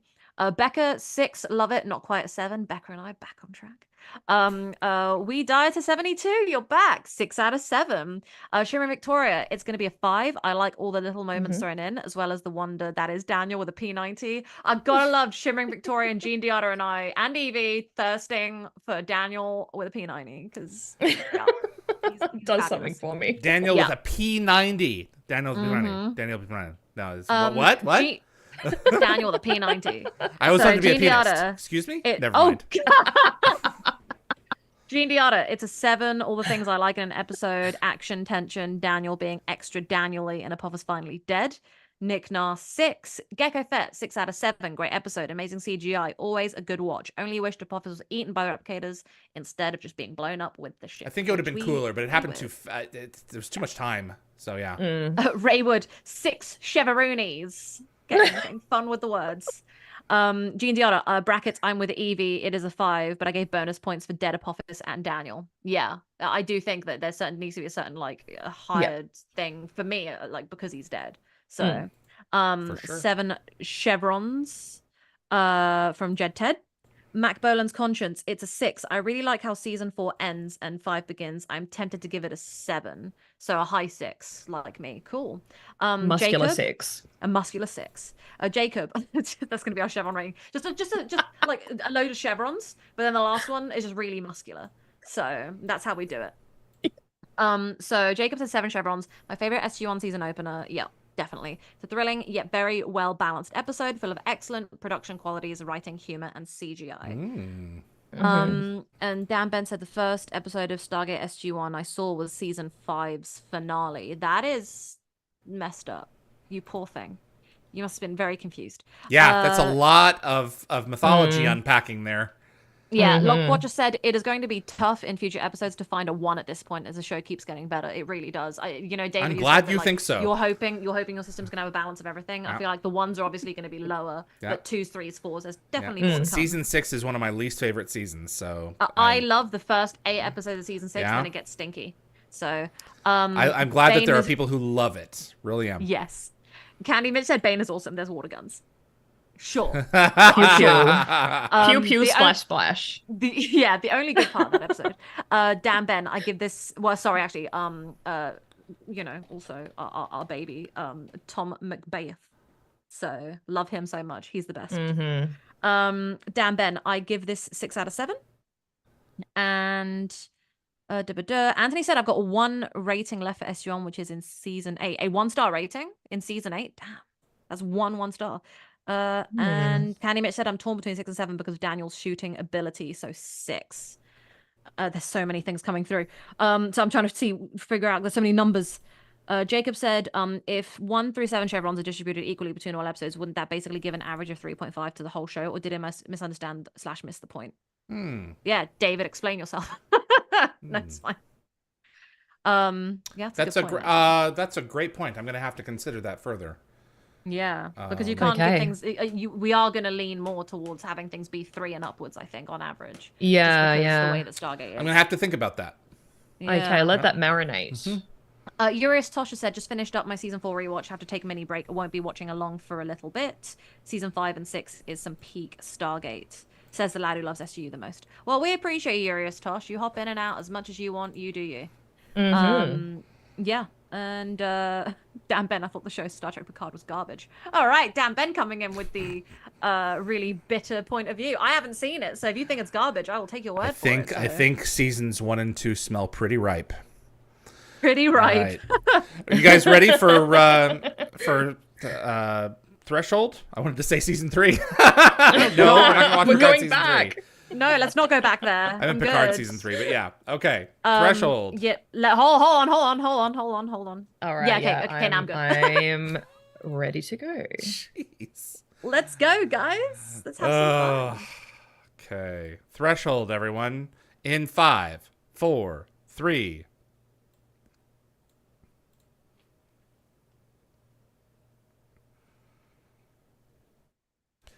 Welcome back to the Wormhole Extremists. My name is David. I'm with Nicole.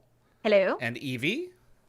Good day. And this is Threshold 502. It's interesting. I had an MGM logo at the beginning of this one, so. So did I. Yeah. Oh, yeah. So there we go.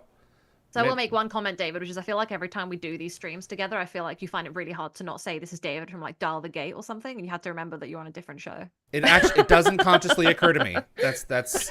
What I'm doing is I'm exchanging the two of you announcing first. I noticed. Yeah, I noticed you've done that. Yeah, that's what I'm pausing to do. The fact that you're able to do it, David, is shockingly good. So good thank job. you. That was one of the quickest also. previously ons that there is. That was literally 15 seconds. Yeah. Lord. So Mackenzie is back. Eric Schneider as Dr. Mackenzie. So we haven't seen him since season 3's Legacy. Daniel. And this marks his fourth and final appearance on Stargate. Good, he's not very good at his job. And I believe kind of feel bad now. I believe he passed away like 2 years ago. Oh, I feel at the age of 87. Okay. Rest in peace. So, leaving behind a remarkable 40-year acting career, and little side note, he was the only actor to grace all 7 seasons of The Outer Limits. Wow, okay. Yeah. I want to note that when I said he was bad at his job, I meant the doctor was bad at his job. Oh, I'm sure actor. Dr. Mackenzie was fired after this. Yeah. The You amount don't of times. see like Jack looking at him after the end of this scene or something and giving. You want to reassess your evaluation of Teal'c? Yeah, Exactly. he evaluated He just Daniel. disappears after this once As like Teal'c runs down the hall like a banshee. What do you say? Daniel was a paranoid schizophrenic during Legacies, and it's just like, nope. Yep, exactly. Yeah, 2 strikes. It's like you got to stop, bro. Yeah, he's not Yuri's cut out Tosh for... said, did 2 or 3 different actors play Teal'c's wife over SG-1 history? I think it was 2. Yeah. 2. Yeah. Sally Richardson and one other. Braytek's like the final test. Marks the first time we're seeing Braytek since the events of the Serpent's Venom, where Terok falsely claims that Braytek had died. Yep. Oh. Also, in his blog, Joseph Malozzi referred to Braytek's intense stare down as his Larry David stare down. But Teal'c's really good at like just running through corridors and just pushing everyone over. What did he think he was going to do? He knows his base. Yeah. So we kind of hear the Zat opening before it's fired, when Braytek already had it open. Yep. Uh-oh. Oh, I love it. It's about to get weird. Yeah. What do you think I'm doing? Also, the physical symbiote prop doesn't quite match the CGI version. Nope. So there's a difference in the head shape and the body coloring between the two. Stop holding me this way. Oh, it's too tight. You're too tight. Do you think he's squeezing it a little bit tight? I'm like, sure. Yeah, I think so. Because that keep could him just from slithering away. Yeah. Slither off. Yeah. So, between the last episode enemies and this one, Stargate Command has transitioned from CRT to LCD monitors. Ooh. So it's a long time coming. Ooh, and this episode takes a walk down memory lane with flashbacks from 10 different episodes. And Tony Amendola regards this episode as his favorite. This is one of my all-time favorite episodes. I'm so excited. So when I forgot to actually preface this, my boyfriend, he had never seen Stargate before, and obviously he was dating me. So I was like, early in our relationship, I was like, you're gonna love this, or we're breaking up. And same for Battlestar Galactica. Wow. Okay. And I didn't actually mean it, but obviously it's like a. It would have, it would have meant something to you if he didn't enjoy it. Yes. Yeah. I was trying to explain just how much it meant to me by doing that. How does this associate with it? This was the first episode I showed him because I thought it was one of the better episodes that showed the potential of Stargate. Yeah. So he could be fascinated by the Ghoul, the Jafar, Teal'c being this brilliant warrior, and the friendship between them. I thought it showcased Stargate so beautifully without spoiling too much of the plot.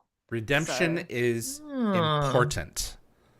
My favorite line in this episode is, "What have I done?" Mm-hmm. Oh, I'm so excited. And I had tears in my eyes when I first saw it. Yep. Yeah.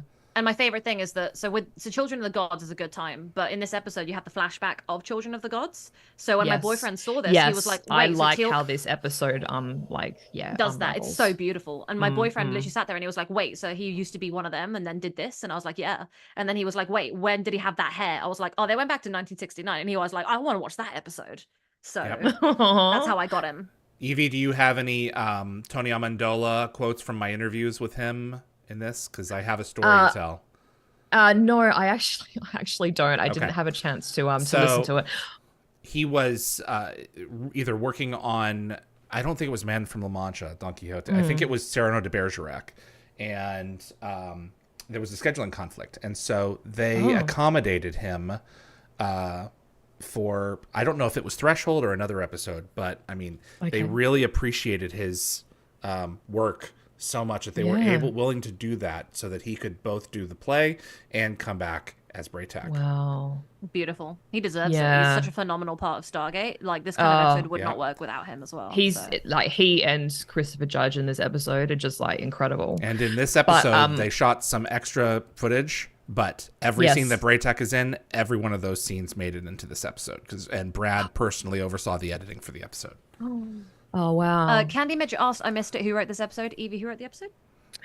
So this episode was Brad Wright. Yep.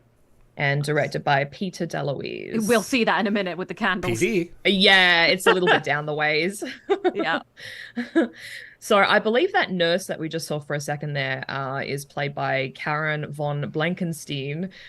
This is actually her first of 7 cameos from season 5 to 8. So she doesn't have as many acting credits as you'd think, but she served as a medical technical advisor on hit shows like House and the short-lived series I think I actually Saved. knew that. I did know that. Yeah. That is a completely different symbiote than the one he was holding. Yes, very much so. Yep. Yeah. So Dr. Fraser has the authority to override the general's decision when it comes to patient care and well-being. So it must have required like a great deal of faith and courage for her to agree to Braytac's very unconventional methods. Well, she admits she'll be resigning if this doesn't work. Yeah. So. Yeah. Well, the thing is, this is like, this is an alien species we are dealing with, and they have different methods of doing things, and it's a brainwashing. It's not fully medical. So it can't be treated the way that Janet would like want to treat it. So it is such a true, but like situation. They don't want to give him any pain relief or anything like that for the lack of symbiote. Yeah. So I know I'm not the only one who kind of interpreted that comment from Jack about Apophis being 99% sure like he's dead as a bit of foreshadowing that he might return again. Yeah. I think I remember hearing that for the first time and going, no, not again. Sherman Victoria said, I liked that moment between Braytac and Janet. I do like that Braytac and Janet get some time together. It's nice to see Janet hanging out with everyone else. So, bruh, let's not. Oh, boy. One of my favorite things about this episode is seeing that Braytac was there in Children of the Gods. He just wasn't cast yet. Yes, So I love that bit too. Great callback. Great retcon. It was a great way to retcon him back in, but he was always there. In the background, excellent. Also, hit this outfit, slay, Braytac, slay. I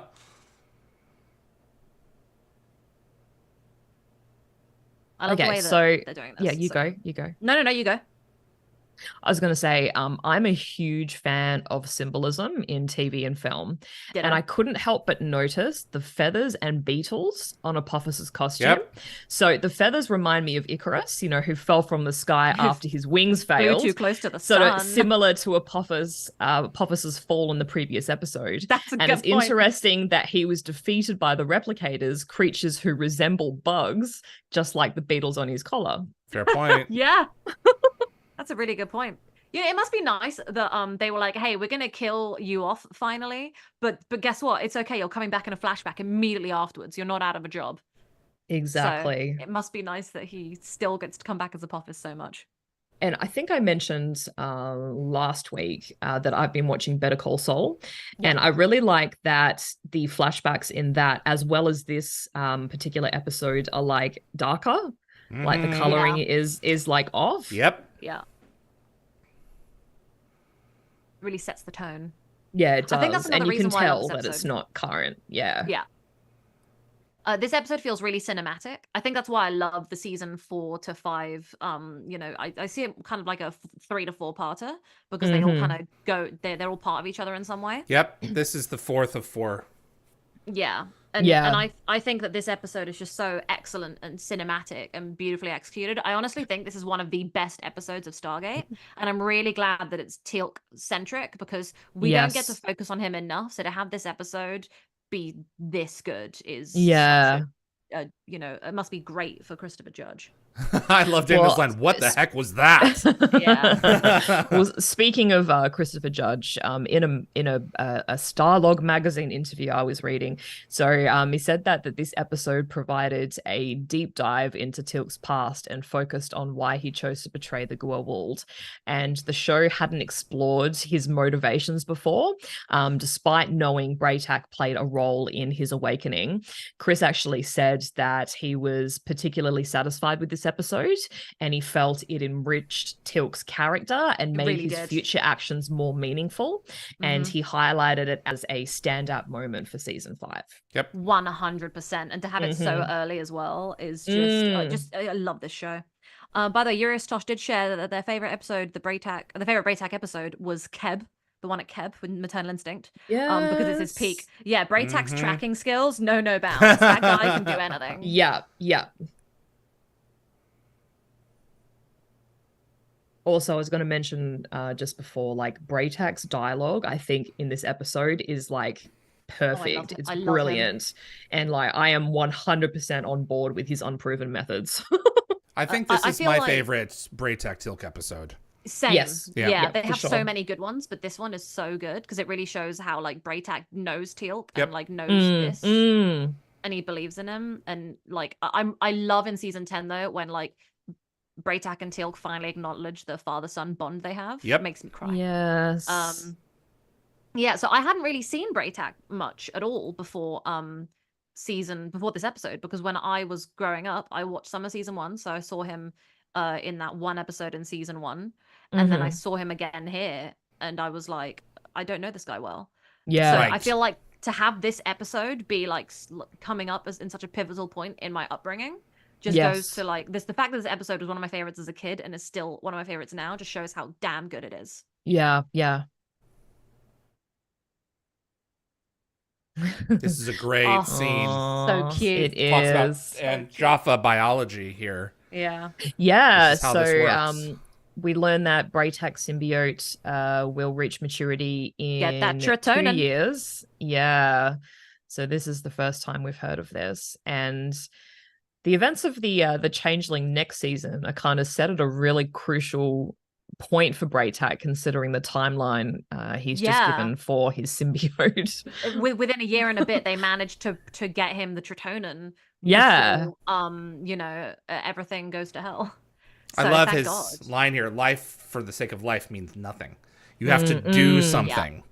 Otherwise, it's time to go. Well, that is why I try so hard to do so many things that I want to achieve in my life. Like, I do my work, but then I have Stargate, like I have you guys, and I try to like fit as much as I can into my life, because I think, what is the point of just serving my work when I've got to serve myself too?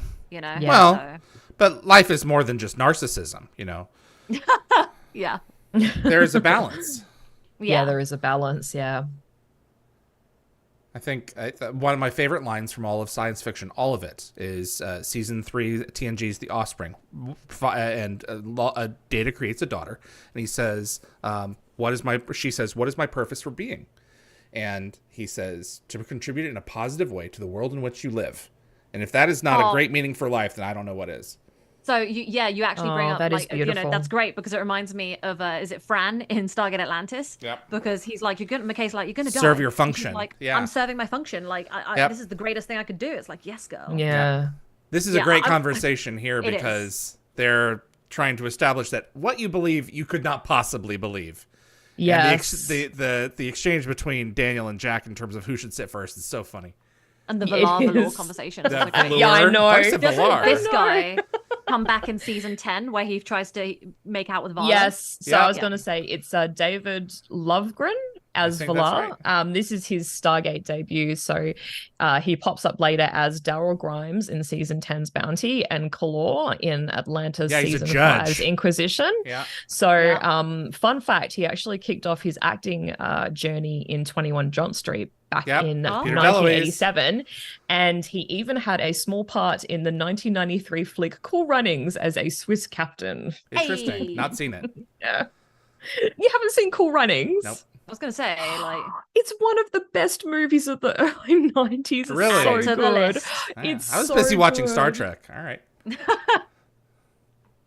by the way, when you made your comment earlier, Dave, where you're like, yeah, not just narcissistic options. When I say that about the time for myself in my life and doing that stuff, I just want it noted that I mean in like spreading the love of Stargate and the family friendship. I didn't mean to get it stuck in your craw. You did, so I'm correcting what I meant to make sure that people don't think I'm a monster. Anyway, I was going to say, so I'm not sure if there's any fans of the TV show Frasier out there. Yeah. But Jack and Daniel's current conversation about Valar really takes me back to Niles. There's like an episode of it where Marty, Niles, and Frasier they're like watching Antiques Roadshow and they turn it into a drinking game with the word Valua. Oh. Was that before or after this? Before, wouldn't it? I don't know. Frasier Probably aired a lot of before. episodes before, so yeah. Yeah, so they could have done something similar with Valar. Turn it into a drinking game. Interesting. Love Frasier. Yeah, me too. My parents love it. Yeah. I think this is the second time that he's trying to say that he's good. The way that Teal'c is just trying to be like, we're brothers, man. It's like, it's all good. And it's like, bro, we can smell the bull. Yeah. Like, Teal'c isn't this emotional ever. Yeah. Like he never like says things like this. Like he feels. But he's them. never been without his symbiote either. Yeah, he's being tortured. Yeah. Yeah. I just feel like he's been through so much crap that he you know, like Teal'c would never stoop to that. Like, you know, this is fake Teal'c. Boombox voice, snake in the There head. it is. Oh boy. Yeah, don't Ooh, make that him mad. bulging bicep. Yep. Must be so uncomfortable to be wearing that neck thing. I feel bad for Christopher Judge having to like wear that. Yeah, I'm sure it's on quite loosely. Well, it looks very tight right there, but I guess because he's pulling on it.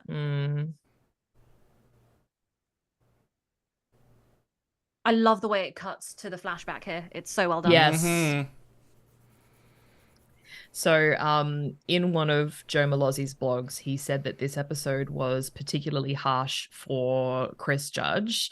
See, he had to endure the weather conditions during filming. Yeah, Oh, this he is on looks top of Grouse so Mountain.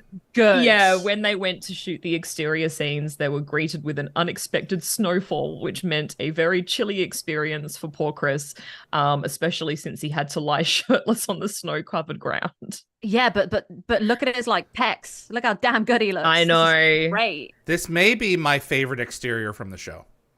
Yeah, I think so as well. Actually, I think that So- this is such a beautiful shot. With the fog. Oh my gosh, yes, it looks with the good. fog. Yeah, Stunning. Chris looks So, great as well. Nature really turned it on. Yeah. I was going to say, Damn Tilk it, right- before right it said did. this is pointless, and I was like, pointless? Unlike Tilk's chesticles, which are very pointy. I love chesticles. Yes, thank you. Great shot here. Yeah. Honestly, like I don't know what on earth is going on, but this episode, I wish that there were more Stargate episodes with this level of cinematic lighting and Yep. you know filming. I think they just lucked out a lot with the weather. I wish we had more snow planets in the show. Yeah. And this is a great reveal. He's testing the strength of Teal'c's belief in his god and his belief in his master. You cannot serve Also, are two they- masters.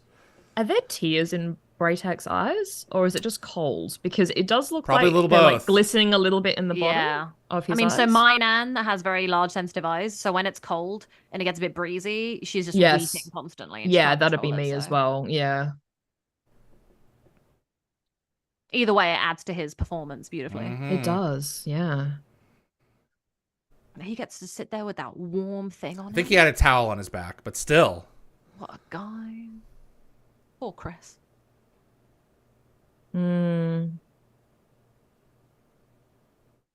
Oof. I love how he calls him woman. It's just funny, even though this is a very serious episode. So I think it's working. Yeah.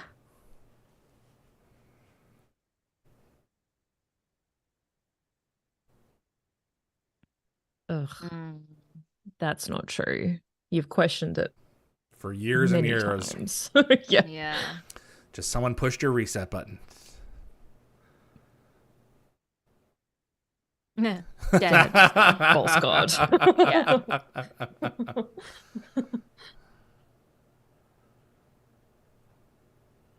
Yeah. Boom. Hit you with your own truth. Here it comes. It's coming in a minute. Yeah, they can't.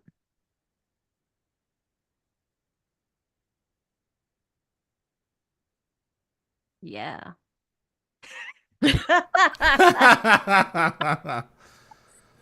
this terrific. Is the first time we're seeing Drayak played by Brooke Parker since the season 2 episode Family. Yep. I really love the way that she just like that Teal'c's like, do not temper me, and then she's like, you sit down and let me talk for a minute. Yeah. Like give as good as he gives, please. The last thing that I would want for Teal'c is like a power dynamic of him being like that, and then the wife kind of like submitting and just accepting. I think it's so good that he has someone as fierce as he is. Yeah, as he's attracted to very strong women. Yep. Yeah, as he should be. Yeah. Yeah. And he's asking for advice. See, this is the Teal'c I love to see.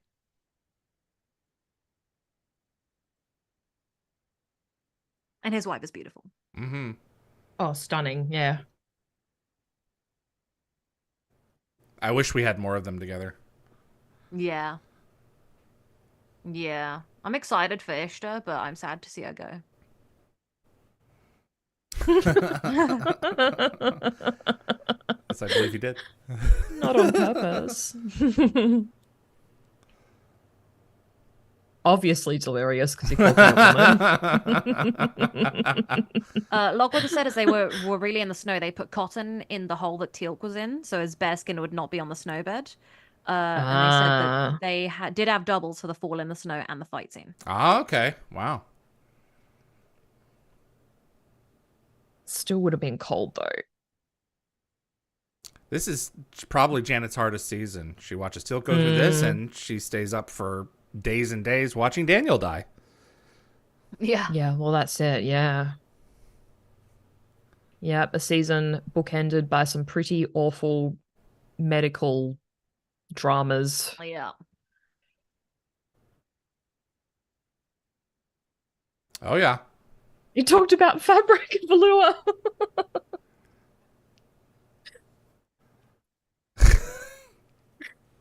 Absolutely brilliant. Something's happening.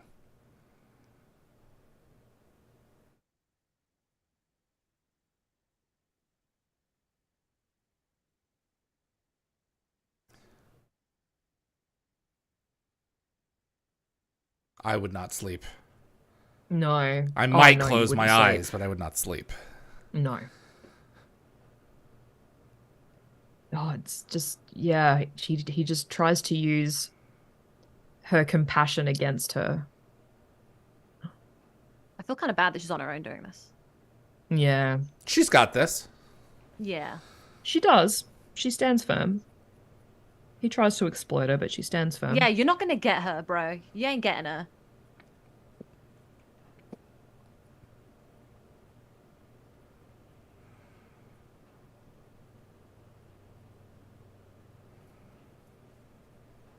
Like what you said, it has to be warm on the set of the studio with all those candles. Each candle is equal to about 75-watt bulb.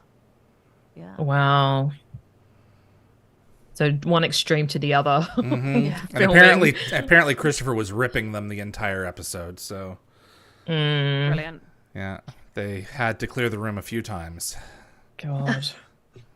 So they were just talking about Sam's faith, and I saw some stuff on Reddit that was kind of interesting. So one person said that they thought it was strange that Sam never says that she's an atheist, as it would be the natural tendency for her character, but that somebody else pointed out that it's common for scientists and academics to hold personal faith, so it wasn't unusual for a character like Carter with a religious upbringing to maintain those beliefs, and they noted that involvement in the Stargate program could drastically alter one's understanding of the universe, and it challenges long-held truths and assumptions, and this upheaval might lead even a logical thinker like Carter to experience doubt and turmoil, potentially causing her to cling to faith for stability. And that particular person argued that while some might expect some experiences to erode faith, they can also reinforce it, and therefore it made sense that Carter didn't claim to be an atheist. I can answer this one for you right now. I know that Okay. Yeah, sorry. Go ahead if you know it then. No, you go. My first interview with Amanda Tapping, one of my first questions I asked her was, does Carter believe in God? And Amanda said yes. And Carter prays. Okay, Yep. that's a bit of interesting insight to the character. I did not that in particular, but I remember growing up, I used to always say to myself, I was like, well, if a scientist believes in science, then surely they don't believe in God. But then I did some research into that. I did some Googling, and I found that a lot of people who are scientists just found their own way to interpret their belief of God with all the knowledge they have. There are a great many scientists who believe that the more information that we discover, the more the more we will find a connection between religion and science. Yeah, and I do. I personally don't know where I sit really, because I'm always somewhere in the middle. That's the beginning of wisdom. Yeah, but I think that it's really important and nice that scientists who see kind of the truth in everything that we see can still have faith. Yep. So I think that's beautiful. Yeah. Because math brings more order to the universe. Yes. It is inextricably separated from our perception of the universe, which is routinely flawed. So if there is a mechanics, if there is mathematical truth, then there is structure. It's not just randomness. But that's just my belief. That is a really cool. It's interesting that we're talking about this in an episode that's talking about belief. So yeah, yes, well, I think it's an important part of the conversation. It's what Stargate does. It makes you think about belief. Well, I was going to say that I think the writers kind of intentionally steered clear of like clearly defining a character's religious beliefs to avoid like alienating any part of their audience. Yeah. So like by keeping it kind of open-ended, they allowed viewers from like more diverse backgrounds to connect with the characters without that barrier of like religious affiliations. But it's all, and also, you know, one of the I don't subscribe to the belief that, you know, in order for me to enjoy something, I have to see I have to see my exterior in the character being played. Lost is my favorite show of all time, and one of my favorite characters of the entire show is Saeed.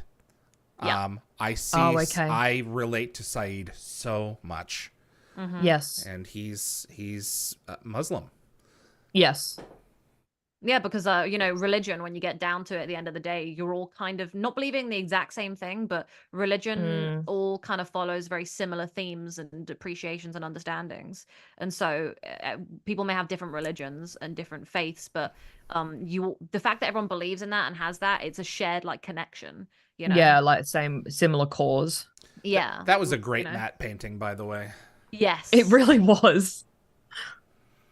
And this my is favorite thing connection to before Ra is dead. So Ra has been heavily mentioned in this episode. My favorite thing about this scene is the fact that this is Teal'c's moment to like he's testing to test this. Yeah. But the really sad thing is that later on he says he killed him. He went back anyway and finished the job. But it wasn't his fault. Well, it wasn't his fault, no. Yeah. I know, but it's just he didn't mean dark. to. But yeah, you're right. He does ultimately what he tried to help. Yep. But at the end of the day, he has to do what Apophis says. Yeah, that's it. Well, this guy potentially had a couple of years, you know, of some freedom between this event and when Teal'c killed him. Really? I don't think they really specified the time frame. I felt like it was a few days. We'll find out. Yeah. Yes, But I mean, either way, I think we can sort of safely say that Tilk's act of freeing Valar was not just a turning point in his own beliefs, but it kind of set off like a bit of a domino effect, because he does also, as you might recall, liberate Delmor, Ragnar's father, after Apophis like ordered his death. And this like courageous move inspired Delmor to then talk to his son about how the Goa'ulds were imposters, and that led him to sear off that seal on his son's forehead. So it's like it goes to show just like how much like these small things can like lead to bigger things, like acts of like rebellion and overcoming bad stuff. It's like it's one small flame can set it all ablaze. I didn't think it would work because I always thought, well, the Goa'uld have sensors, they're watching this from orbit, and then I realized, well, they're so friggin' overconfident. He's one of the leaders of their army down here. He's gonna know how this works. Yeah. Well, I think gross. this is this like it might have been a good idea for Apophis to like think about microchipping his Jafar symbiotes, because it would have saved everyone a lot of trouble with this whole case of mistaken identity. Could have been to be like, I have this symbiote, it's from this guy, and then Apophis could scan and be like, no, it's not.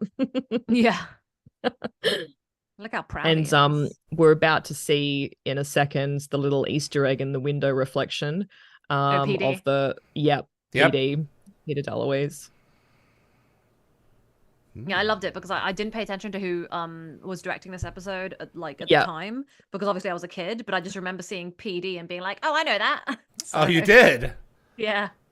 Because I saw some behind the scenes stuff, so I knew who Peter DeLuise was, but I didn't actually read the stuff because I'm obviously watching the show. So when the names come up, I wasn't paying attention. Yeah, PD. Love it. It's just so obvious. I love how everyone has their moment with each other. It illustrates just how much the characters have continued to grow and evolve over the seasons. Yeah. Speaking of religion, actually, and religious beliefs, I think that obviously military people, especially in the States, I think tend to be, Christian. And so, like, especially for, like, Hammond, being, like, from Texas and just having that kind of, like, traditional upbringing. And he always says Godspeed to SG-1 when they go. Yes. And so, like, Hammond is obviously firmly, like, a Christian. And the fact that he's seen all this and been through all this and most likely still had faith till the end is just another indicator of just another person who's probably religious. So Hammond just mentioned Junior's age, I think, which might be the first time that we've heard the timeline for Junior's maturity as well, because he said 4 to 5 years.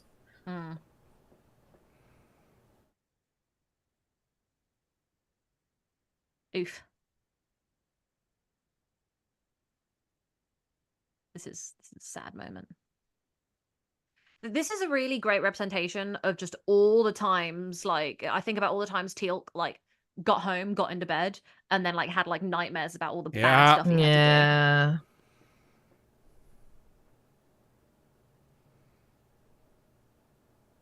Like, no wonder in Korai, he was like, yeah, kill me, I deserve it. Yeah, I've done far worse, he says. And Braytak admits, I've done things for I'll never be able to forgive myself. So that's the price of paying for the position that you're in.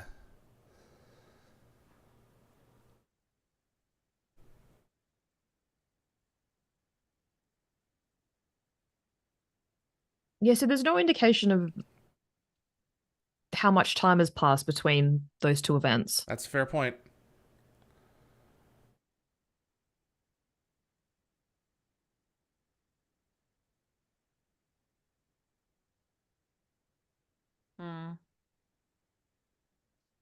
I mean, the only measure of time that we kind of have is that the last time these two had a conversation, she wasn't pregnant, and now she's pregnant. So at the very least, conversation it's was like so much before, though. It was so exactly. So it's like it's really hard to tell. That's the only indicator that we have of any passing in time. I feel like Apophis wouldn't have let that that like planet stay unscathed for very long. So I feel like Mm. I feel like Teal, in a moment of panic, like couldn't sleep every night and was like, "No, I got to kill that guy. I got to get him because if not, I'm gonna get found out."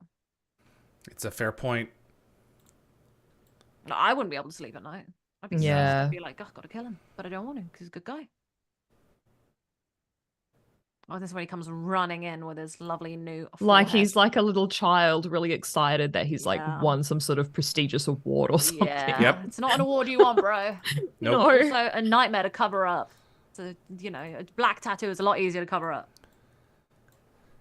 Because you can just do something else over it. There's gold, unless you want to put more molten gold on your head. Yeah, you can't cover up that with a good concealer. No, just a hat. Mm. If only it was slightly higher up, so that the hat wouldn't have to be so far down. So this shows they've evolved in their, honesty with one another. Yeah. Yes. Yeah, Braytak's no longer just talking in, like, sneaky ways. Sneaky ways. Yeah. So, I have a question. So, what role do you think Braytak assumed after Tilk took over as First Prime? Like, assuming that there was like a transitional Ceremonial. period. Yeah. So, considering he was like still associated with Apophis until like the Serpent's Lair at least. Yep. Could he have been acting as like some sort of free agent, maybe tasked with recruiting and training Jafar? Well, we know that once Chlorel came about, he was basically put in charge of Chlorel's forces. So I think he was. Right. I think it was kind of a free agent Like within advisory. the forces. Yeah. Because Apophis has a civilization on Chulak. You saw all the sub-Goa'uld that he was responsible for, including Zapakna. Yes. So Yeah. I'm sure there are a lot of roles for them to take on. So Braytak saw it as his duty to mitigate Apophis's wrath and subtly influence his decisions. So aiming to bring about sort of some measure of good from the evil. So totally off topic, but I swear I have a point. So to me, it kind of reminds me of a line from My Big Fat Greek Wedding where Woo! I was just Maria talking about tells that yesterday. Tula that while the man may be the head of the house, the woman is the neck, and she can turn the head any way she wants.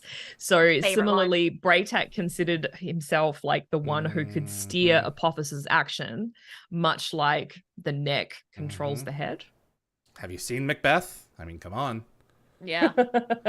I'm not gonna lie. So here we I was go. actually talking about the movie yesterday. I love that, and Aunt Vula is my favorite character. I know, mine too. This is a great retcon. Yeah. Well, this is the first This is time so that well we done. learn that Braytak was actually there when, Tilk turned against Apophis like a proud papa. Exactly. Yeah.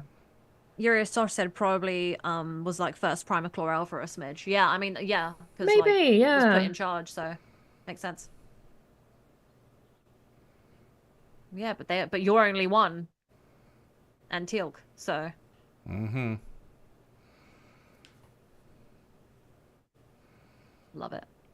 Yeah. This is interesting here that Braytak dismisses them. Yeah, he does. Yeah. He And- sees them as like kind of Yeah, weak. this is not going to work. And Tilk's like, I'm going to go for it. I'm going to run for the fences. I mean, the thing is, SG-1 are like the underdogs of the universe. Mm. Oh, guys, it's happening! I'm so excited. Oh, man. So honestly, It's the line. So good. We're also about to get some very majestic running from Braytak wearing a cape. Oh, Yep. So running just looks he so can much run better when you're good. wearing a cape. It does. And the fastest flashback scene, I think, in the entire series. Yes. It is an intense They do like flashback. 50 shots. Yeah, they do. Something crazy. I It's remember never seeing counted it it's that. for really the first good. time I love and how being it's like, punctuated as well with like What? Yeah, exactly. Yeah. I love that. Just that I hadn't seen so many of the episodes where Teal'c was doing stuff. So I remember being like, "What's that one? What's that one? What's that one?" Yeah. That's why I was gonna show my boyfriend because I was like, I wanted him to have the same reaction of "What's all that?" I want to see this journey these characters are going to go on. So, and now he just watches it without me all the time, so that's great because I'm busy sometimes. I love the way that he can't choose yet because he's reliving Mhm. Children of the Gods. Oh, Well, so there's good. like, it's a choice, and then this is also a choice. Do you know what I Yeah. mean? Like, Yep. This was the pivotal Creovel. moment. Gold. So excited. Dan Shea is standing in one of those costumes. he is. I did not know. Yeah. Or I forgot. Oh, this is so Oh, Tony good. would have been spitting right in his face. Yeah. I mean, Christopher Judge gets spat on so much in this show that I think he's just used to it. Terrell's great. Yeah. She's very patient considering. This is such a good episode because everyone's just in the room together. Everyone's great. Got a Don's part great. to Yeah. play in Teal'c's journey. Like, it's just one of these episodes where it feels like they're all a team, even though it is just Christopher's episode, but it's not. Mm-mm. It's their episode of like how it's why they're friends and it's why they're alive today is because Teal'c made this decision. Teal'c's the real MVP of this show, and this is one of the episodes that really acknowledges that. Can't wait to get to Arc of Truth and, you know, Unending. Witness all that. Oh, so excited. I'm turning my volume up. I'm so excited. Enjoy. Oh, he's going to say the line, guys. I'm getting all emotional again. Oh, I've got goosebumps. Yeah, when I was rewatching it yesterday for my notes, I got teary. Yeah, honestly, it's like, this is such an emotional moment for me. Yeah. Wow. Here we go.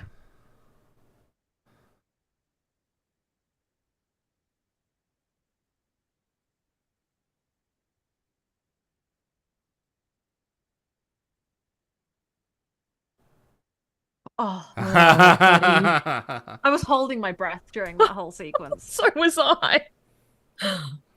Gecko Fett said this also gives me goosebumps. Eurus Tosh said SG-1 MacGyvered their way through the universe. I guess. So Teal'c has just become the first Jafar to survive the rite of Malsharan under Braytak's guidance out of 3 attempts. Oof. But I am confident the others died free. Yes. Well, yes, there's that's at least important. that, I guess. Yeah.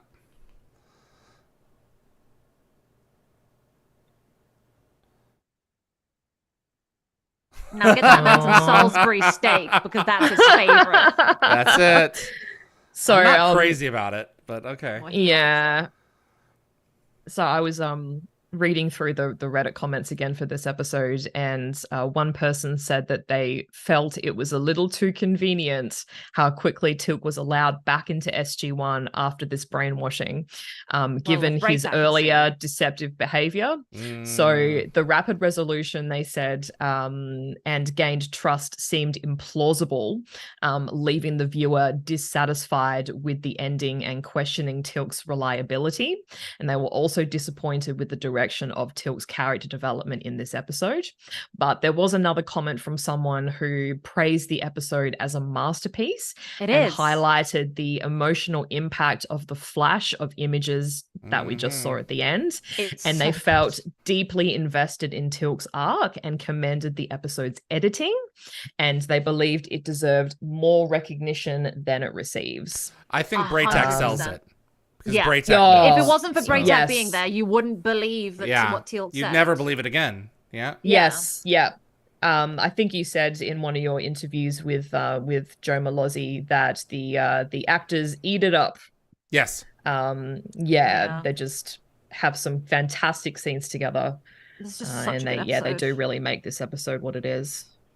It's so just well written that, like, there's a reason I chose this as the episode to show my boyfriend who I was trying to get invested into Stargate. I just thought, what episode perfectly captures SG-1's chemistry, the love they have for each other, the connection, the strength of Teal'c, the Gould, the type of manipulation that they show. I was just like, there's one way I'm going to show my boyfriend this show is good, and it's going to be this. And he loved it. Like, it made him go back and watch everything, you know, and that goes to show how great it is. I think it's one of the best episodes that Stargate has to offer. So, thanks for watching Threshold with us. Well done. Well done. I'm not gonna lie. Wow. I had single tears gathering in my eyes during Teal'c's moment. I was just like, oh my God. This is it was one of the best episodes I ever saw growing up. It was so bloody good. I'm gonna say right away, guys, I'm just going straight at 7. This is a 7 for me. This is Wow. one of the Okay. best, so Jafar Freedom episodes, I feel Mm. like tend to kind of go a very similar way a lot of the time. And this is an Mhm. episode where it was the emotional journey that made it so bloody good. Yes. Seeing Teal'c before, I love flashbacks. Flashbacks are so important for me. When I don't see flashbacks in Stargate, which you don't see them very often, I feel like that's the one thing that I wish I got from Stargate was more flashbacks. Like, there's a reason Torment of Tantalus is so good, because you get to see the Stargate That's fair. the Yes. first time it ever got opened. Yes. You're Yeah. like, whoa. So seeing Yes. Teal'c as a young, like, guy who's just, trying to make his way in the Jafar world is just so I think it's fun. it's the best analogy I can come up with is it's like we have this story that's unfolding and it's like bricks, but then you get these backstories and these flashbacks and it's kind of like the mortar and it just holds everything together. Yeah. And it just makes it sort of come together in like one brilliant big piece, Yeah. as one big shape. And I really enjoy this episode too. I'll have to be honest, I don't think I used to appreciate it as much. And That's when I okay. rewatched it yesterday, I don't think I've seen it in a little while. I rewatched it yesterday and I was like, why haven't I appreciated this as much in the It past? could have been your mood on the day you watched it. That's It what could my have friends and I been, have. So. but I really, really enjoyed it. And I think having a better deep dive into Teal'c's past is Interesting. really like, I just really enjoy watching how he came to be. Yeah. And his journey from the very, very beginning. We never I really think it's saw filled- it. Yeah. No, I we just didn't can't believe see it took it. them until season 5 to do this, and this is why I love Stargate. Is they'll treat you to this, while most TV shows will kind of rush you with it in the early days, and then they run out of good material for the rest of the show. Well, I mean, they do that in stories now. They rush you. Like Adam was just mentioning the other day how he was watching something, and it's only like 8 episodes now, and they rush you through so much of the lore so early on. You don't really get to have anything fleshed out properly. So the fact that they were able to do this in Stargate and really do deep dives into the individual characters, I think is just like a credit to the show. It's a fair point. And yeah, I don't think it's a full 7 chevrons for me. I'm going to go with a 6. Okay. That's good though. Yeah. That's great. That's perfectly fair. I think that this is a 7. I think that this is the 2 7s for David. The Teal'c and Breakdown episode to end them all. I think it is one of the finest hours that Brad Wright has ever put to pen. Yeah. And exemplifies why the character works as well as it does. This is my favorite Teal'c episode. Just a smidge ahead of Korai, and is a straight character piece. So the dialogue works. Stargate doesn't always do the character pieces, but when it does it so damn well. And it's like the character piece episodes are like a payoff that we get for being so devoted to the franchise, that we get given these episodes every now and again that are just like such a joy. And it's like, so many other TV shows, like, again, where are just so oversaturated with all these big character moments, and it's like, how many times are you going to give me the origin of this character? I'm sick and tired of it. You ran out of your material early on, or they did it so much that I'm just like, I'm bored now. But Stargate is like, I want more of it. So when it gives it to me, I'm like, oh, there it is. There it is. Like the Arrowverse doing all the constant crossovers between the different shows. Atlantis and SG-1 gave us one full crossover episode where SG-1 went to Atlantis, and that is all we got as a full crossover, and it was juicy, beautiful, and great payoff. And that's all we needed. We don't need like constant crossover stuff. We don't need to constantly be fed because the show is so good. We Atlantis just get did the occasional gift. I think it wanted to fair stand bit, on its but own as well. Yeah. And I'm saying that they brought in like RDA, they brought in Teal'c, they brought in Carl, they brought in Daniel, like separately, but they did a full actual crossover in the one Pegasus episode. Project. Yeah, that's right. And I'm saying that like that it didn't just constantly do that to you, and that's what so many TV shows do now and movies, is they're trying to capture the crossover magic. And it's just like, when you do it too much, I'm not interested.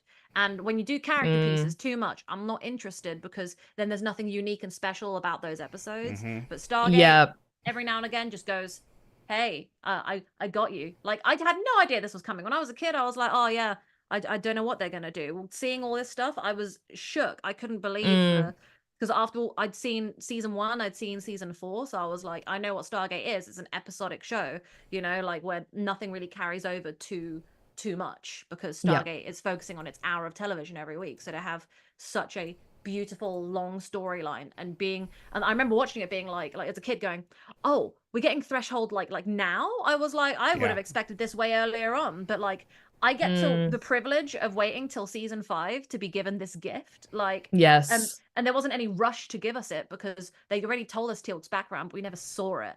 And it's just like, hey guys, thanks for being fans of the franchise and keeping us going. Here's a gift. That's what I think this episode is. It's like a little unexpected surprise. Literally. This is why it's a 7 for me, because it was just this brilliant gift. And Stargate is the gift that keeps on giving. And it's like, it really is.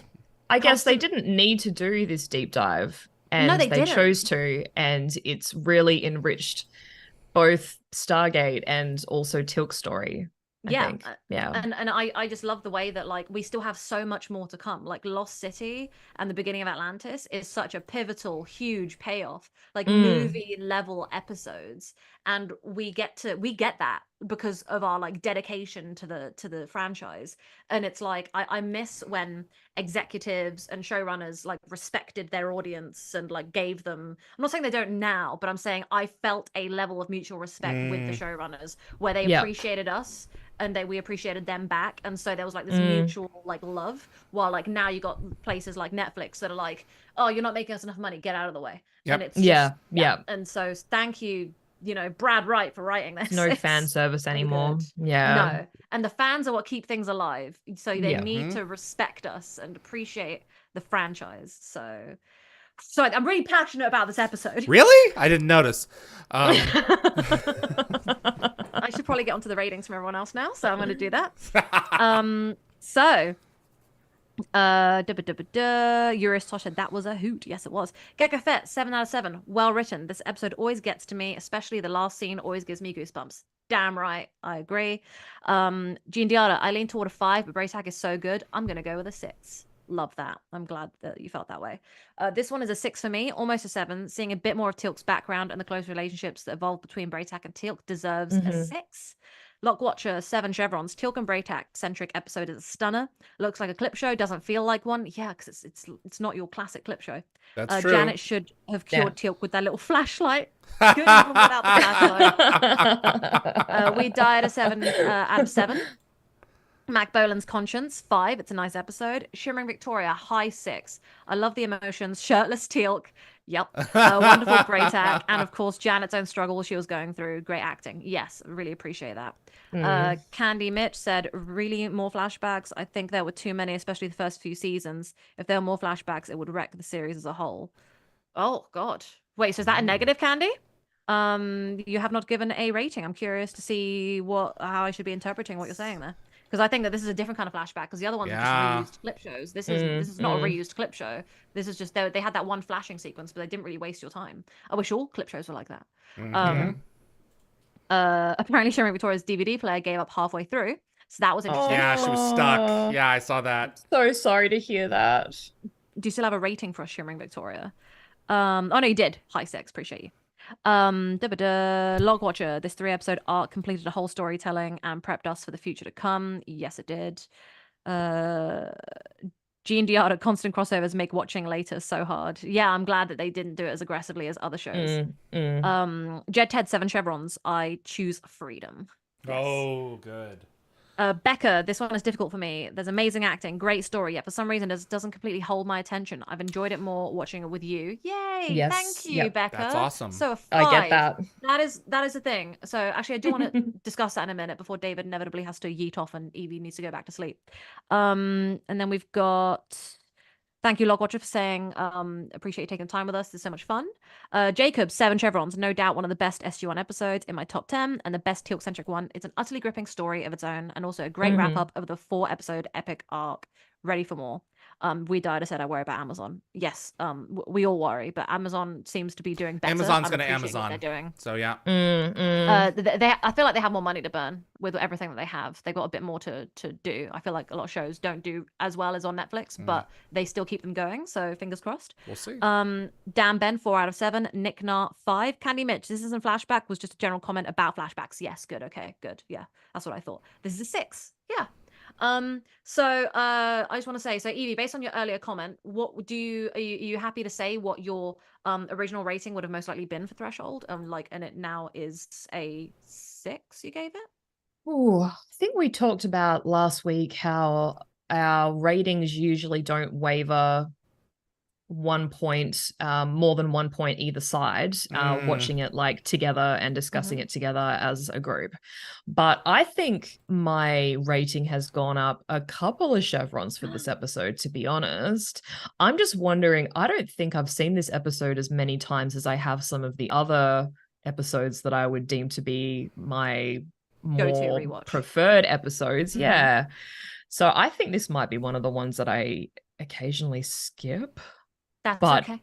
Not anymore, because this is just, I don't know whether it's like the wisdom that comes with age or something. It's I certainly don't know whether... you can certainly relate to the life experience more as you've watched someone change their life, transform their life experience. Yeah. So, I don't know whether because we are discussing this together every week now, and we are 5 seasons in, and I'm just learning to appreciate the show on a different level or something. But yeah, this episode just really hit me when I watched it yesterday, and I'm like, I think my rating's gone up at least 2 or 3 chevrons. Interesting. So you're saying at least a 3 or a 4 before, and now you've that's amazing, because that's like the biggest leap we've had. I think this is definitely the biggest change of mind that I've had. Wow. And what's so great is it's like you've seen Stargate a lot, you're such a big fan, like you love it so much, and like even now you're altering your opinion on this episode so much. It just like goes to show how much is still left to like suck out of this exactly beautiful right show. Yeah, so, exactly. Yeah, I think David and I were gonna like 6 or 7 these 2 episodes, no matter what. It was almost a foregone conclusion. Yeah, foregone conclusion. Foregone. Same. Yeah, like I knew going into these 2 episodes that they were gonna be like bangers. 6 or 7. Yeah, but I'm really glad that Yvie, you come in with a new perspective, because that's really cool. It's just nice, it's just nice. And I hope the people in the chat, like I'm glad Becca's had like a bit of a more thought around it with us being here. I hope that other people are having a good time, and that like we're all that's why we sharing do it. and doing it. Yeah. It's great. I just want to say again, guys, I know that like you're in the chat and you're not on here with us, so like obviously it feels different being in your position, but like we appreciate everything you're saying, your contributions, and also like taking your ratings into account. When I'm thinking about my ratings, I do dwell on it afterwards and have a really good think. She dwells. So, like, I do dwell. I dwell. Yeah, Jack she says, does let's dwell. not dwell. Let's not dwell. So, yeah. Thank you so much. And Anthony said that in the midweek movie thing that we did on Wednesday, for Inner Space, Anthony left the ratings for the top episodes of season 4 in the comments over there. I did go see them. He did. I did see it. Yeah. So anybody who wasn't here Wednesday, if you wanted to go look at that and look at what Anthony put, you can see how all our ratings with for season 4 and ours, average ratings out season 4. How it shook out, yeah, which is very interesting. It's a very, very absolutely interesting thing to look at. So yeah, so thank you guys. People are saying they might not be here in the next few weeks. Life stuff. That is A-okay. Hey, gotta do what you gotta do. Jacob said, see you 12th of May, everybody. Keep your toasters secured. Are we here the 12th of May? I thought that something might be coming up. So 12th of May, I have John Billingsley at this time on Sunday. Let me go to dialthegate.com and check. May the 12th at 3 p.m. Yeah, that was the only time that John could do, so we're going to be taking that one off. Which we totally understand and support. Yeah, so I'll be that's live like an awesome opportunity with Dr. Phlox himself. So yeah, very it's a big deal. For you. So I love him. So I'm actually yeah. And I would love to have Patrick McKenna on as well at that time. That's all I'll say. So that would be convenient. Oh, that would be awesome. Yeah, and I have the number, so we'll see about a pop-in. There's nothing confirmed, so we'll see. But that's all I'm saying about that. Yeah, that's cool. All right, we'll gang. See you next week, but not the one after. No, next weekend I'm in Phoenix. Oh yeah, sorry, we won't see you next weekend. We're not gonna see you for the next 2 weeks. Is that the truth? Is that right? Yeah. We'll be back the 19th of May. Oh, I my didn't God. realize we were having a Oh, bit it's sorry. of It's time good that off. I'm not here on the 5th. I'm at a wedding. Yeah. See, we had that one booked. So I'm in had that one Phoenix, booked. and you're at a friggin' wedding. So I'm at a friggin' wedding. Freaking wedding. I'm I at didn't Star know Wars that. wedding. Some free time. I'm at the Okay. Mustafa table, by the way. you're at So that's going to be fun. I was on So you're gonna Old wear Run something initially. red? I might actually. So I was on Old Runner initially, and I was like, I don't know what blowaway jokes I can make, like getting blown away or something. I was gonna make some sort of crude joke when I got there, but now I'm on Mustafa. So I said to the bride, I was like, just an FYI, you will expect me to, as soon as I sit down, say it's over, Anakin. I have the high ground. Jeez. How I'm many gonna yell tables at are everyone there? when I get in there. I think there's like 10. So there's they've a got hot lot of table, plans. a Tatooine table, an indoor Yeah. table. I think the bridal parties are on cool. like Tatooine and like Naboo and stuff, and I'm like, Interesting. Oh, that's All cool. right. Yeah, that's not So- geeky at all. Yeah, they I also- thought I had a geeky wedding, but The- that's the like husband next to- level. the husband to be shared a video of him doing a little dance to this fan made Babu Frick song. This rap Yeah. by Babu Frick from the new films, who's that little alien who Mhm. like makes that weird Yes. noise, like he goes, "Wah!" like that guy. Yeah. So I was like, is that? He was like, I'm putting it in the playlist. I'm like, is that actually in the playlist? So there's going to be a bunch of Cantina Band and Babu Frick playing while we're dancing. I so. know someone who trotted down the aisle on the back of her horse to the Imperial March. Oh, we walked back up the aisle to the Imperial March, like after we were Oh, you done. did? Yeah, I think Oh so. Yeah, my it was in there gosh. somewhere. It was Oh, definitely guys, in our playlist. If I get married, I'm doing the bloody Stargate theme. What else am I gonna do? That's gonna be Yes, it. do it. We're doing it, and you're coming. So I'm sure One I'll day. be there. yeah, All right. 100%. We got to get rolling, folks. I got to start packing. You guys Yeah. take care. Dan Ben's already out. He says good night. All right, gang. Appreciate y'all tuning in. We'll see you in a couple of weeks on the 19th. More Dial the Gate being posted. Whether or not And Yes. Jacob said our sound- toasters are safe until the 19th. Then, ha There we ha, go. good joke. Toasters. He takes the Oh! toaster and turns it to a Stargate. Awesome. yeah. I didn't see that coming at all. All right. Yeah. Thank you for tuning in, everyone. Be well. Bye. Thank you. Thank you, bye.